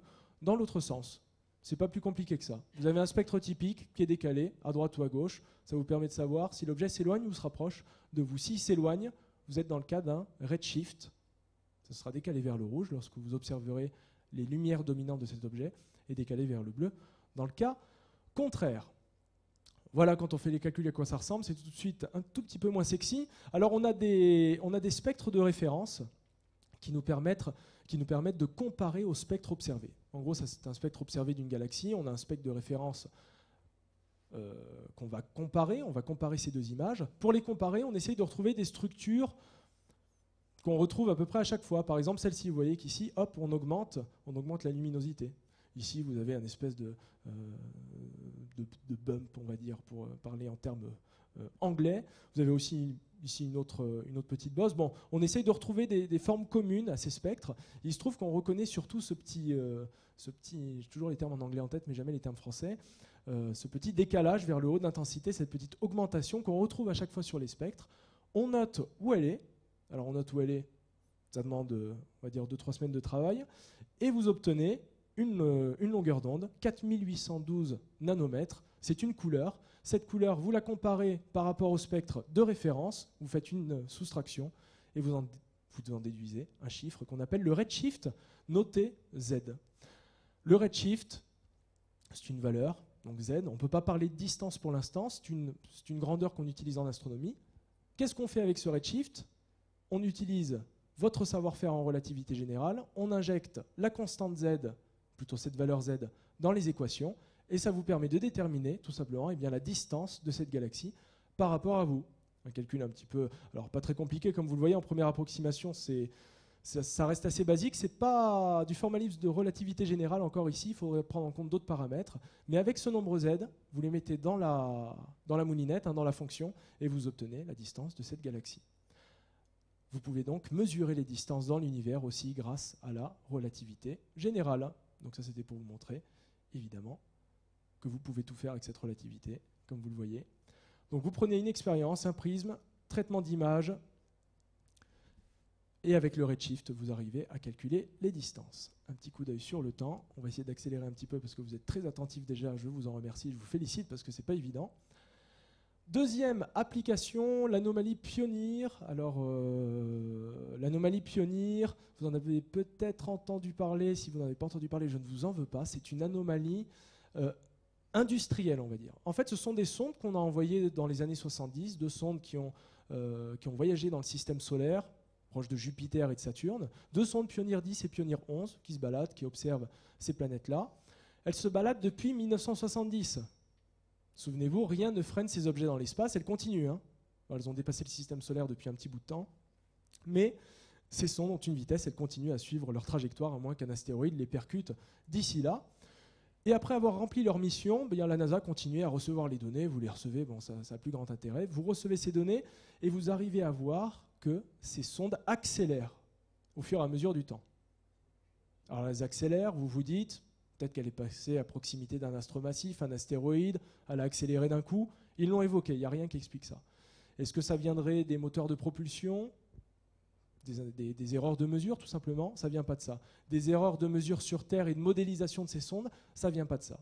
On trouve toujours une valeur qui est de 10-10 mètres par seconde carré. En gros, la valeur est toute petite. C'est une très faible anomalie, mais on la détecte. On a des instruments assez puissants pour les détecter. Dans les années 70, inutile de vous dire que de détecter ces différences d'accélération, c'est quand même une prouesse technique.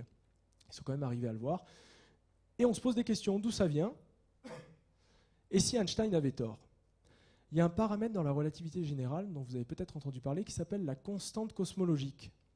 Un terme qu'avait introduit Einstein parce qu'il ne concevait pas l'existence d'un univers en expansion. Il met une constante dans cette théorie pour que l'univers ne soit plus en expansion mais statique. En gros, il s'arrange comme il veut. C'est ce qu'il voulait faire. Il a dit plus tard d'ailleurs que c'était une des grandes erreurs de sa vie de scientifique. Cependant, on s'est demandé, est-ce que cette constante cosmologique lambda, c'est son nom grec, est-ce que cette constante cosmologique, si on la prend en compte dans les équations, est-ce que ça pourrait expliquer cette anomalie ? Donc là, vraiment, on met carrément les mains dans le moteur et on regarde en modifiant la relativité générale si on arrive à expliquer cette anomalie. Le suspense est à son comble. Les autres pistes de recherche, à part cette constante lambda, c'était, je vous l'ai dit, prise en compte de l'érosion des matériaux. Au bout de 40 ans, même si vous êtes dans le vide spatial, il y a des atomes qui s'arrachent de la sonde. C'est un petit peu comme chez les humains. Vous perdez de la peau jour après jour. C'est pas très, comment dire. Vous aurez compris l'idée. Dans tous les cas, c'est la même chose pour les sondes. C'est exactement la même chose. Est-ce qu'il faut revoir la gravitation ? Est-ce que notre conception de la gravitation est fausse ? On espère que non, parce que vu tout le chemin qu'on s'est tapé depuis tout à l'heure, on espère que ce soit quand même vérifié. La matière noire, l'énergie noire, est-ce que ça aurait une influence ? On ne sait pas. Nouvelles analyses de données, elles ont été faites. Vous faites bien de venir ici parce que j'ai une réponse pour vous. Il y a un mois, toute fraîche. Eh bien, en fait, ça vient juste des photons du Soleil qui tapent sur la sonde. L'énergie des photons, l'énergie de la lumière, qui est une certaine énergie donnée, qui est très faible. Évidemment, vous êtes en permanence percuté par des photons d'une certaine énergie. Ce n'est pas pour ça que vous allez reculer sur place. L'énergie est très faible. Mais au bout de 40 ans, sur une certaine surface, dans le vide, avec tous les rayonnements que vous avez, eh bien, on s'est rendu compte qu'on arrivait à modéliser cette accélération uniquement avec ce qu'on appelle la pression de radiation. La pression due à la radiation électromagnétique. Alors en fait, les auteurs de la publication sont en train de dire que finalement, oui, c'est bon, mais en première approximation, si on regarde les nouvelles données qu'on a, ça n'explique pas tout. Je suis quand même assez sceptique. À vous de vous faire votre propre opinion. Mais en tout cas, je pense qu'Einstein avait bien raison d'enlever cette constante cosmologique. Elle peut encore servir, mais en tout cas, pour l'anomalie pionnière, elle ne sert plus à rien. Je vous rassure, quatrième et dernière partie, avec une petite citation de notre ami Albert, comme d'habitude. Qu'est-ce qu'il faut retenir ? Je pense que vous l'avez compris. Je n'ai pas arrêté de vous le rabâcher. La matière et l'énergie, courbe, l'espace-temps, parfait. Courbe l'espace-temps, quelle est la limite infranchissable de cette théorie ? Quelle est la vitesse qu'on ne peut dépasser ? Évidemment, la vitesse de la lumière dans le vide, qui est toujours invariante, ça n'a pas changé. On ne peut pas dépasser cette vitesse de la lumière, c'est impossible, d'après les théories actuelles. S'il faut retenir deux choses de cette conférence, ce sont ces deux notions-là. Ça valait le coup de passer 1 heure dessus, évidemment, comme vous le voyez. Et la physique quantique. Vous allez vous dire, ça y est, il est reparti pour 2 heures. La physique quantique, encore une fois, les trous noirs, je vous ai dit non, qu'on tordait l'espace-temps, on rajoutait de la matière, on en rajoutait. Et selon cette théorie, des trous noirs, lorsque vous descendez dans un trou noir, donc si vous avez survécu à tout ce que je vous ai raconté tout à l'heure, il se trouve qu'on arrive à un point, à une singularité. On arrive à un point. C'est un petit peu le même problème que le Big Bang. Au fur et à mesure qu'on remonte le temps, on se rend compte bien que l'univers est condensé, on arrive à la problématique du point. On arrive à l'échelle de Planck, souvenez-vous, au bout d'un moment, on ne sait plus ce qu'il y a. Pour parler de cette échelle de Planck, on peut évoquer la physique quantique, qui est une physique qui parle de l'infiniment petit. Depuis tout à l'heure, je vous parle de l'infiniment grand, c'est joli, c'est beau, on distord tout. Mais l'infiniment petit, que vous utilisez aussi tous les jours avec vos ordinateurs portables, vos appareils photonumériques, vos téléphones, cette physique quantique, elle est vérifiée aussi. Elle est importante, c'est un grand domaine de la physique. Et il se trouve que la relativité générale plus la physique quantique, on n'arrive pas à les combiner entre elles. Vous avez vu que les théories, depuis le début, on prend la relativité galiléenne, on ajoute des concepts, hop, en forme restreinte, on prend en restreinte, on ajoute non inertielle, hop, en forme générale. Ça, je pense que vous l'avez compris. Et on essaie de faire la même chose avec la quantique, on fait passer ça sous le tapis, mais il se trouve qu'il y a des problèmes. On obtient des valeurs qui sont infinies, on obtient des discordances, la vitesse de la lumière n'est plus constante. Bref, c'est un petit peu le bazar. Actuellement, on n'arrive pas à concilier les deux. On n'arrive pas à traiter les singularités. Donc ça pose problème, évidemment. Que faire ? Ben, figurez-vous qu'il y a plein de théories qui le décrivent. Il y a plein de théories. La théorie des cordes, alors on va en parler en 2 mots. Cette théorie, elle est très jolie. Elle est basée sur les particules. Les particules qui vous composent, les atomes, les électrons, ce qu'il y a à l'intérieur des atomes. Il y a encore d'autres particules, donc les neutrons, les protons, mais à l'intérieur, il y a encore d'autres choses. Dans ces petites particules, au lieu que ce soit qu'on les voit comme des boules de billard, c'est la représentation qu'on a en tête, mais en fait, ce seraient des cordes. Ce seraient des petites cordes, et comme un violoncelliste joue de son instrument, et en faisant vibrer la corde de façon différente, il crée différentes notes, et en fonction de la vibration de votre corde élémentaire, vous arrivez à créer des particules différentes. Donc là, ça commence à dépasser un petit peu l'imagination. On est encore pire. C'est encore pire que les trous de verre. C'est une théorie qui permet de concilier les deux, cependant. Il suffit juste de considérer que les particules sont des cordes vibrantes. Il suffit aussi de considérer que nous vivons dans un espace à 11 dimensions, ça pose aussi un petit peu plus de problème. 4 dimensions, je vous l'ai dit tout à l'heure, donc là il faudrait dire je te retrouve au Capitole à 18h, plus machin, plus machin, plus machin. 11 dimensions, ça commence à faire lourd pour un rencard d'ailleurs avec une jeune fille. Alors, pour ce type d'espace-temps, il y a des théoriciens qui ont essayé de le représenter, ça ressemble à ça, un espace de Calabi-Yau, vous voyez, une forme un petit peu bizarre. En fait, on essaye de combiner 11 dimensions en deux, le plan du projecteur, vous avez juste en face de vous. Donc ce sont des théories un petit peu ésotériques, exotiques. C'est quand même une sérieuse concurrente à une autre théorie qu'on appelle la gravité quantique à boucle. Là, c'est encore autre chose. La concurrente directe. Donc là, cette fois-ci, vous voyez le terme gravité quantique, 2 termes qui apparemment ne se mélangent pas. C'est une concurrente. Ça semble marcher. La M-théorie, la théorie du tout. Alors là, vous rajoutez ces 12 dimensions au total. On part un petit peu dans tous les sens, juste pour vous montrer qu'il y a un champ de la physique extrêmement développé et en perpétuel enrichissement au fur et à mesure que les chercheurs se penchent sur ces problèmes qui sont passionnants, mais qui restent quoi ?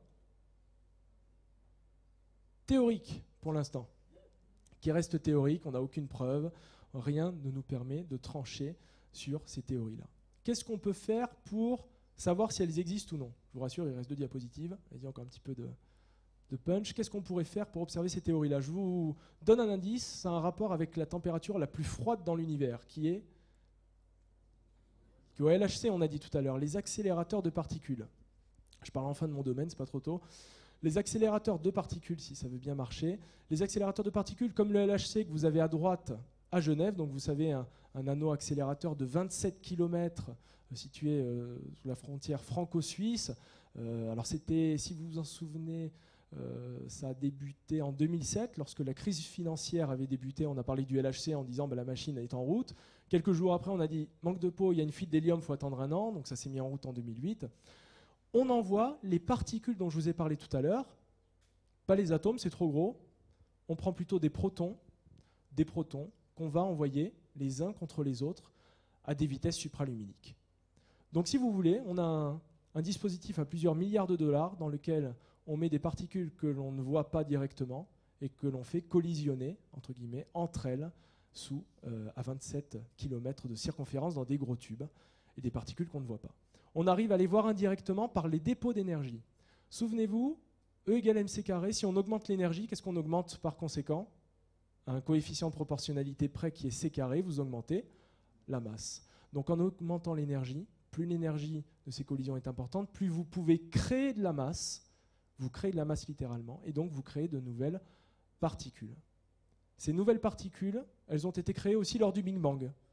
Donc en plus de répondre aux questions est-ce que la théorie des cordes marche, est-ce que la gravité quantique à boucle marche, etc. Vous répondez aussi aux questions du Big Bang. Quelles particules étaient présentes lors de cette phase dense et chaude de l'univers.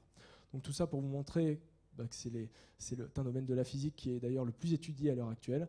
Et vous avez son concurrent, le Tevatron, à Chicago, qui malheureusement s'arrête en 2011. Donc aux États-Unis, plus de gros accélérateurs, c'était le deuxième mondial. Donc souvenez-vous surtout du LHC, dans lequel on accélère donc nos petites particules. Et pour terminer, Einstein n'aimait pas le caractère probabiliste de la physique quantique. La physique quantique, donc la physique de l'infiniment petit, on parle de probabilité. En fait, on ne peut pas parler de quelque chose de déterministe, de précis, qui se déroule à un instant donné. On peut dire, si vous essayez de boire l'eau ou l'alcool qui est à l'intérieur de votre verre, alors plutôt l'eau parce que l'alcool ça pourrait s'expliquer facilement, mais si vous essayez de boire l'eau qui est dans votre verre, si vous êtes régi par la mécanique quantique, eh bien, plus vous approchez votre main du verre, plus le verre va partir dans tous les sens, plus le verre va bouger. Un petit peu compliqué pour boire. Plus vous arrivez à cerner la vitesse de votre verre en mouvement, moins vous arriverez à l'attraper. Donc là, vous voyez, encore une fois, on part dans des choses un petit peu bizarres. Évidemment, ce n'est pas visible à notre échelle, mais la physique quantique, qui parle de probabilité, lorsque vous parlez d'infiniment petit, eh bien, lorsque vous essayez de l'appliquer à la relativité générale, elle ne fonctionne pas. Einstein, ça ne lui convenait pas. Et il a d'ailleurs dit que Dieu ne joue pas au dé. Il disait Dieu ne joue pas au dé en parlant de la physique quantique, en disant c'est pas possible qu'il y ait des probabilités pour décrire un objet, pour décrire un comportement physique. Et ce que Stephen Hawking rajoute, pour conclure cette conférence, je pense que ça conclut particulièrement bien le sujet, c'est que Dieu ne joue pas seulement au dé, il les lance aussi parfois les dés là où on ne peut les voir. Donc tout ça pour prendre un petit peu de recul sur tout ça, que nous sommes simples humains, nous élaborons des théories mathématiques qui partent un petit peu dans tous les sens, vous le voyez. Mais il faut prendre un petit peu de recul sur tout ça et savoir rester modeste. Il y a des choses que nous ne comprenons pas pour l'instant, mais c'est la beauté de la physique. Écoutez, je vous remercie pour votre attention.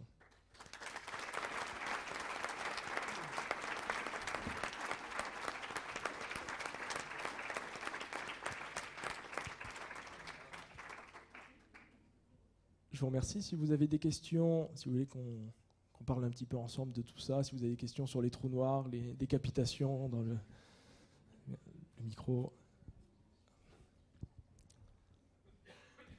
Je vais en profiter pour boire. Hop.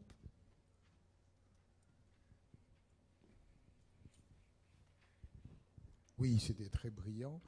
Je n'ai pas lu l'article, mais j'ai vu un gros titre récemment disant que l'observation d'un certain nombre de galaxies mettait les théories d'Einstein en défaut. Est-ce que vous avez aperçu ça dans la presse ? Alors ça, j'en ai entendu parler. Je ne l'ai pas étudié de manière très approfondie, mais ça rentre dans le cadre d'autres théories qu'on appelle la théorie de la gravitation modifiée. On en parlait avec monsieur tout à l'heure. La théorie de la gravitation modifiée. Alors là, on reprendrait les concepts d'Einstein, on reprendrait la constante G gravitationnelle qui est toujours valable avec Einstein, qui est valable aussi en relativité restreinte et en mécanique classique qu'on enseigne au collège, au lycée, on pense plutôt au lycée. Et cette constante gravitationnelle G, on pense qu'elle est fausse. On pense qu'elle est fausse et cette constante G, ce n'est pas une constante, ce serait plutôt une fonction d'autres paramètres. Donc en gros, si vous voulez un ordre d'idées, imaginez une théorie classique avec une constante qui ne l'est pas tout à fait et qui pourrait coller aux observations. Alors, une autre explication, là on parle de modification de la théorie en elle-même, on peut voir le problème autrement. Si nos observations ne sont pas cohérentes avec ce que nous prédisons mathématiquement, ça ne veut pas dire que la théorie est fausse, ça veut peut-être dire ça aussi, ça veut peut-être dire aussi qu'il y a des choses que nous ne comprenons pas, comme je le disais avec la dernière citation. On peut parler de matière noire aussi. La matière noire pourrait être une explication à cette gravité modifiée. En fait, si vous voulez, lorsque vous regardez les équations, gravité modifiée ou présence de matière noire, ça donne la même chose. Comment trancher ? C'est un petit peu compliqué, on ne sait pas trop ce que c'est, on ne connaît pas les particules qui composent cette matière noire. Il y a des candidats potentiels, le LHC pense qu'il en existe une, c'est en discussion. Dans tous les cas, si vous voyez que les observations ne collent pas avec la théorie, soit la théorie est fausse, soit les observations ne sont pas complètes. Je pense qu'on pourrait résumer ça comme ça. Mais il y a plusieurs théories, évidemment, qui parlent du sujet, qui évoquent aussi la théorie des cordes ou ce genre de choses. Et où en est la vérification de l'identité entre la masse grave et la masse inerte? La masse grave et la masse inerte, alors il y a des expériences qui sont faites, il me semble, de façon assez précise au Canada, et apparemment, il y aurait quelques petites différences. Apparemment, il y aurait quelques petites différences. J'ai vu ça il y a 2 ans, je ne pourrais pas vous en dire plus, mais apparemment, ce ne serait pas la même chose. Il y aurait il me semble qu'il y a des différences. Je n'ai pas lu le sujet depuis le temps, mais à mon avis, oui, il y a des différences. Il y a des différences qui ont été observées en laboratoire. Comment ils ont fait ça, là, ça reste un mystère pour moi, je ne peux pas vous en dire plus. Dans tous les cas, les deux ne sont pas forcément équivalentes. En revanche, le principe d'équivalence dont je vous ai parlé, ça, c'est sûr. Les tachyons. Alors les tachyons. Les tachyons, alors là aussi, on en parle dans les films de science-fiction aussi parfois. Ces tachyons sont des particules qui voyageraient plus vite que la vitesse de la lumière, entre autres. Il y a aussi le problème des masses négatives, etc. Ça, c'est juste une théorie. Il y a des personnes qui travaillent dessus, comme quoi ces particules pourraient exister. Encore une fois, on regarde les résultats du LHC. De ce que je sais, en tout cas, on regarde les résultats. Vous avez plusieurs manières de les interpréter. Modèle standard, le modèle de la physique des particules actuelles, supersymétrie, etc., etc. Ou le modèle d'un univers tachyonique. Mais dans ce cas-là, ça poserait problème parce que là, vous parlez d'objets qui vont à une vitesse supérieure à celle de la lumière. Ça veut dire qu'ils iraient dans le futur, dans un futur plus ou moins absolu. Donc en fait, le problème de cet univers tachyonique, qui n'est qu'une théorie, c'est qu'il y a un problème au niveau du temps. Il y a un paradoxe temporel que vous n'arrivez pas à résoudre. Il me semble que si vous tapez tachyon dans la base de données de recherche des thèses et des publications scientifiques, vous avez 2-3 articles là-dessus. Donc il doit y avoir 2-3 personnes qui travaillent sur ça dans le monde, mais c'est pure spéculation en tout cas pour l'instant. On pense que c'est vraiment peu probable qu'une information, une particule, c'est la même chose, se propage plus vite que la vitesse de la lumière, en tout cas. Tout dépend de l'information, c'est-à-dire.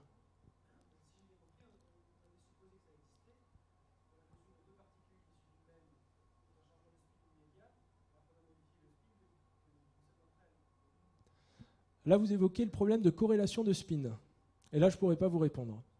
Alors, il y a deux particules, selon la physique quantique, vous avez raison, sont corrélées. Elles ont aussi une corrélation de spin. Un spin, si vous voulez, c'est une grandeur associée à une particule comme sa masse. Vous avez sa masse, vous avez sa masse, vous avez sa taille, et vous avez aussi son spin. Alors, il y a la corrélation de spin. La relation avec les tachyons, je ne saurais pas vous la dire. Là, je ne saurais pas vous répondre. Franchement, je ne saurais pas vous répondre. Pour l'instant, c'est vraiment que des théories, encore une fois, exotiques. C'est un petit peu comme les trous de verre. Mais au niveau de la corrélation de spin, là, je ne saurais pas vous en dire plus. Est-ce que deux tachyons sont reliés? Est-ce que deux tachyons ont un spin aussi? Ça, je crois qu'ils ne savent pas totalement.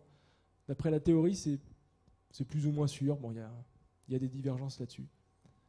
Mais en tout cas, l'univers tachyonique, est-ce qu'il existe ou pas? C'est peu probable en tout cas. Peu probable, ça ne veut pas dire qu'il n'existe pas, ça ne veut pas dire que ce qu'on sait actuellement est faux, encore une fois.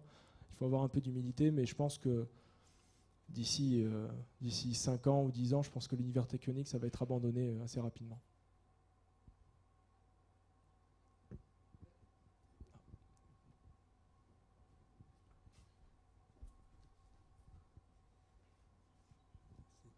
Une des bases de la relativité, c'est que la lumière a une vitesse maximum. Alors est-ce que ce fait est une intuition ou est-ce que c'est un fait prouvé? Est-ce que c'est susceptible d'être remis en cause un jour? Alors d'après l'expérience qu'ont fait notamment Michelson, Fizeau, c'est des expériences très précises, alors qui ont été confirmées, ça a été confirmé assez tôt. Il me semble à la moitié des années 1800, il me semble qu'il y avait déjà des expériences là-dessus, il faudrait vérifier. Mais on arrive à le voir avec les trajets des rayons lumineux, on arrive à se rendre compte de cette vitesse qui est finie, qui est toujours plus ou moins la même. C'est-à-dire vous avez toujours une barre d'erreur qui est associée à ces mesures, mais c'est toujours 300 000 km par seconde. Ils n'ont rien mesuré d'autre. Vous pouvez d'ailleurs, je pense, le vérifier dans votre micro-ondes. En fait, il y a une expérience à faire. Vous mettez une tablette de chocolat dans votre micro-ondes, vous connaissez la puissance du micro-ondes, et il me semble que lorsque le chocolat fond, vous allez pouvoir voir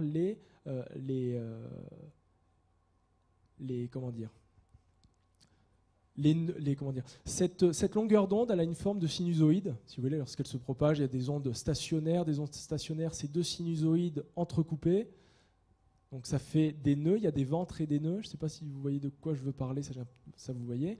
Eh bien ces nœuds, on arrive à les voir sur les plaquettes de chocolat. En gros, on arrive à avoir une confirmation physique de la longueur d'onde qui se propage dans le micro-ondes. Plus la puissance que vous connaissez, vous regardez à l'arrière du dispositif, vous avez une relation entre la longueur d'onde, la fréquence et la vitesse de la lumière, et vous regardez C, à quoi est égal C. Bon, avec la plaquette de chocolat, c'est pas très précis comme mesure, mais vous arrivez à le voir. Je pense qu'on retombe en plus sur les ordres de grandeur. Donc vraiment, c'est quelque chose que vous pouvez plus ou moins faire chez vous, mais non, ça n'a pas été prouvé que la vitesse de la lumière soit une vitesse plus ou moins grande. Dans le vide, en tout cas. Dans le vide, parce que dans les milieux, ça change. Oui, vas-y, monsieur. Très très bonne question. La vitesse de la gravité, je vous ai dit que ce n'était pas instantané comme interaction. On pense que ça devrait se propager à la vitesse de la lumière. Ça devrait se propager à la vitesse de la lumière parce que vous avez... Alors il me faudra encore un peu plus réfléchir. Dans tous les cas, si on pense que la gravité est modélisée en termes de particules, on appelle ça le graviton. En fait, il y a une particule qui s'appelle le graviton, pas dans le modèle standard, mais dans la physique des particules un peu plus évoluée. Et ce graviton, il se propage dans l'espace-temps. Il se propage avec... C'est une information qui se propage, comme vous le dites, et cette information, on pense qu'il y a de fortes chances que ce soit la vitesse de la lumière. Je vous dis ça, encore une fois, c'est purement théorique, parce qu'on n'arrive pas à le trouver, ce graviton. On n'arrive pas à savoir où il est. Il n'est pas non plus cohérent avec la physique des particules. La physique des particules, en plus, pour les théories les plus simplifiées, sont dans un espace-temps plat. Le graviton, c'est dans un espace-temps courbé. Donc là, vous avez de la matière, comme on l'a vu tout à l'heure. Donc là, encore une fois, on revient au même problème de physique quantique. La physique des particules, c'est de la physique quantique. La physique nucléaire, c'est tout ce qui est tout petit.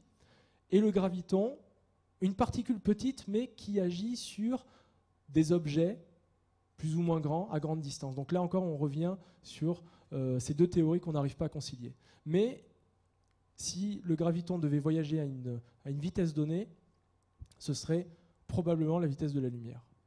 Parce que le graviton serait sans masse. Parce que ce serait un boson de jauge. Bon, je vous donne la justification, mais il faudrait me croire sur parole. C'est une information qui se propagerait à la vitesse de la lumière. Pour l'instant, il faudrait le trouver, mais en tout cas, c'est une excellente question.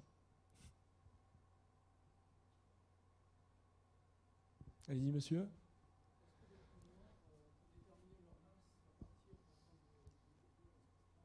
Ça, on arrive à déterminer la masse d'un trou noir. Sagittarius A star, on arrive à savoir, je ne peux pas vous donner la masse exacte, mais on sait que c'est un trou noir supermassif, déjà. Donc il est beaucoup plus lourd que d'autres trous noirs. Encore une fois, plus le trou noir a une masse importante, plus les rayons lumineux seront déviés, plus la matière qui tournera ou qui s'engouffrera dans le trou noir sera distordue de manière plus ou moins importante, plus les rayons X que vous allez recevoir avec notamment XMM, Newton, le satellite noir dont je vous ai parlé, va recevoir une information qui sera différente. Différence d'intensité électromagnétique, vous remontez à la différence, à la quantité de masse potentiellement présente dans le trou noir. Alors, trou noir, j'y connais rien. Par contre, trou noir, trou de verre, trou blanc. Donc il y a de la matière qui rentre. Il y a quelque chose qui rentre. Il y a quelque chose qui est broyé. Il y a quelque chose qui va peut-être passer, qui va ressortir. Donc en gros, on a une fontaine de matière de l'autre côté. On a une fontaine de matière. Si c'est un trou blanc, voilà, tout ce qui est... C'est de la théorie ou c'est de la pratique? C'est de la théorie. Hein. Ça n'a jamais été observé. Et d'ailleurs, ça pose problème parce qu'on se dit, finalement, si les objets rentrent dans ce trou noir, qu'est-ce que deviennent ces objets? L'énergie, la matière est conservée. Et quoi qu'il arrive, vous conservez votre énergie, vous conservez votre matière. Qu'est-ce qu'il arrive lorsque cette matière rencontre la singularité du trou noir? Justement, c'est là où le problème subsiste. Stephen Hawking travaille dessus encore à l'heure actuelle, mais on ne sait pas ce que devient cette information. Alors, si vous écoutez les frères Bogdanov, ils vous diront que c'est des mathématiques qui se trouvent à la fin. Bon, c'est un petit peu bizarre, mais on ne sait pas ce que ça devient. On ne sait pas ce que ça devient. La matière doit être conservée, mais selon ces modèles, elle arrive à une singularité où elle serait peut-être transmise autre part. C'est pour ça qu'on parle des trous de verre. On se dit il y aurait une continuité, ça résout ce paradoxe, ce problème de conservation de la matière, en fait, ces trous de verre, d'une certaine façon. Ouais. Il y a des recherches particulières sur la radiation de Hawking. Alors ça, c'est alors on pense que lorsque des électrons vont entrer dans le trou noir, par conservation de la matière, vous devez avoir émission de positrons, c'est-à-dire l'électron avec une charge opposée, qui devrait être émis du trou noir. Je crois que dans les recherches, ils arrivent plus ou moins à le voir. Ça ne résout toujours pas le problème de ce qu'il y a au centre, en tout cas, mais sur le principe, c'est totalement ça.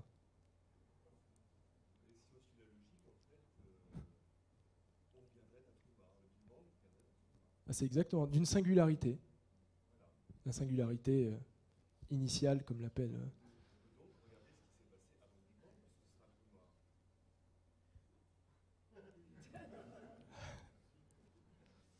On serait bloqué quand même par cette singularité. On arriverait au temps de Planck et puis à partir de là, c'est fini.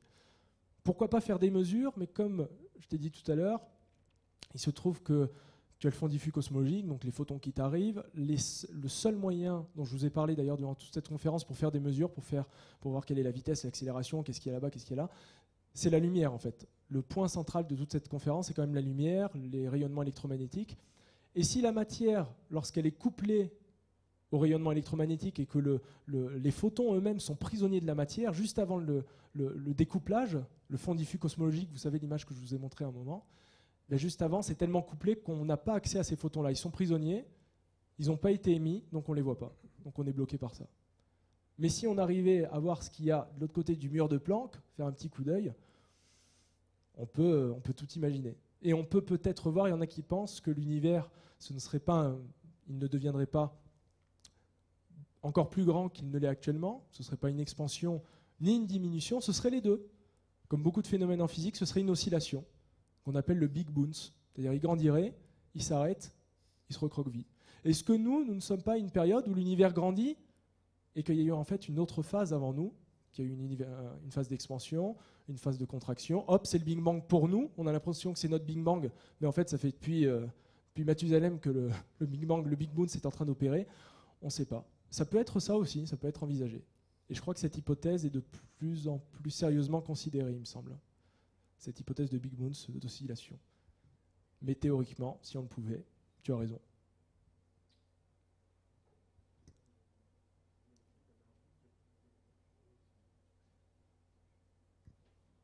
Pas d'autres questions?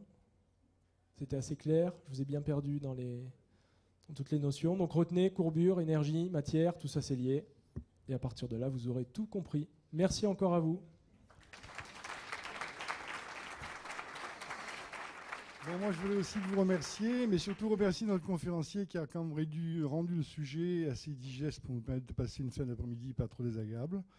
Je voulais vous dire simplement, pour ceux que cela intéresse, les 3 prochains événements du cycle de conférences d'astronautique sont maintenus dans le principe, mais donc ils sont le retrait de service de la navette spatiale, le premier lancement Soyouz à Kourou et une conférence sur le 50e anniversaire du CNES sont actuellement flottants dans les dates parce que ce sont des événements qui sont tous plus ou moins politico-techniques ou technico-politiques.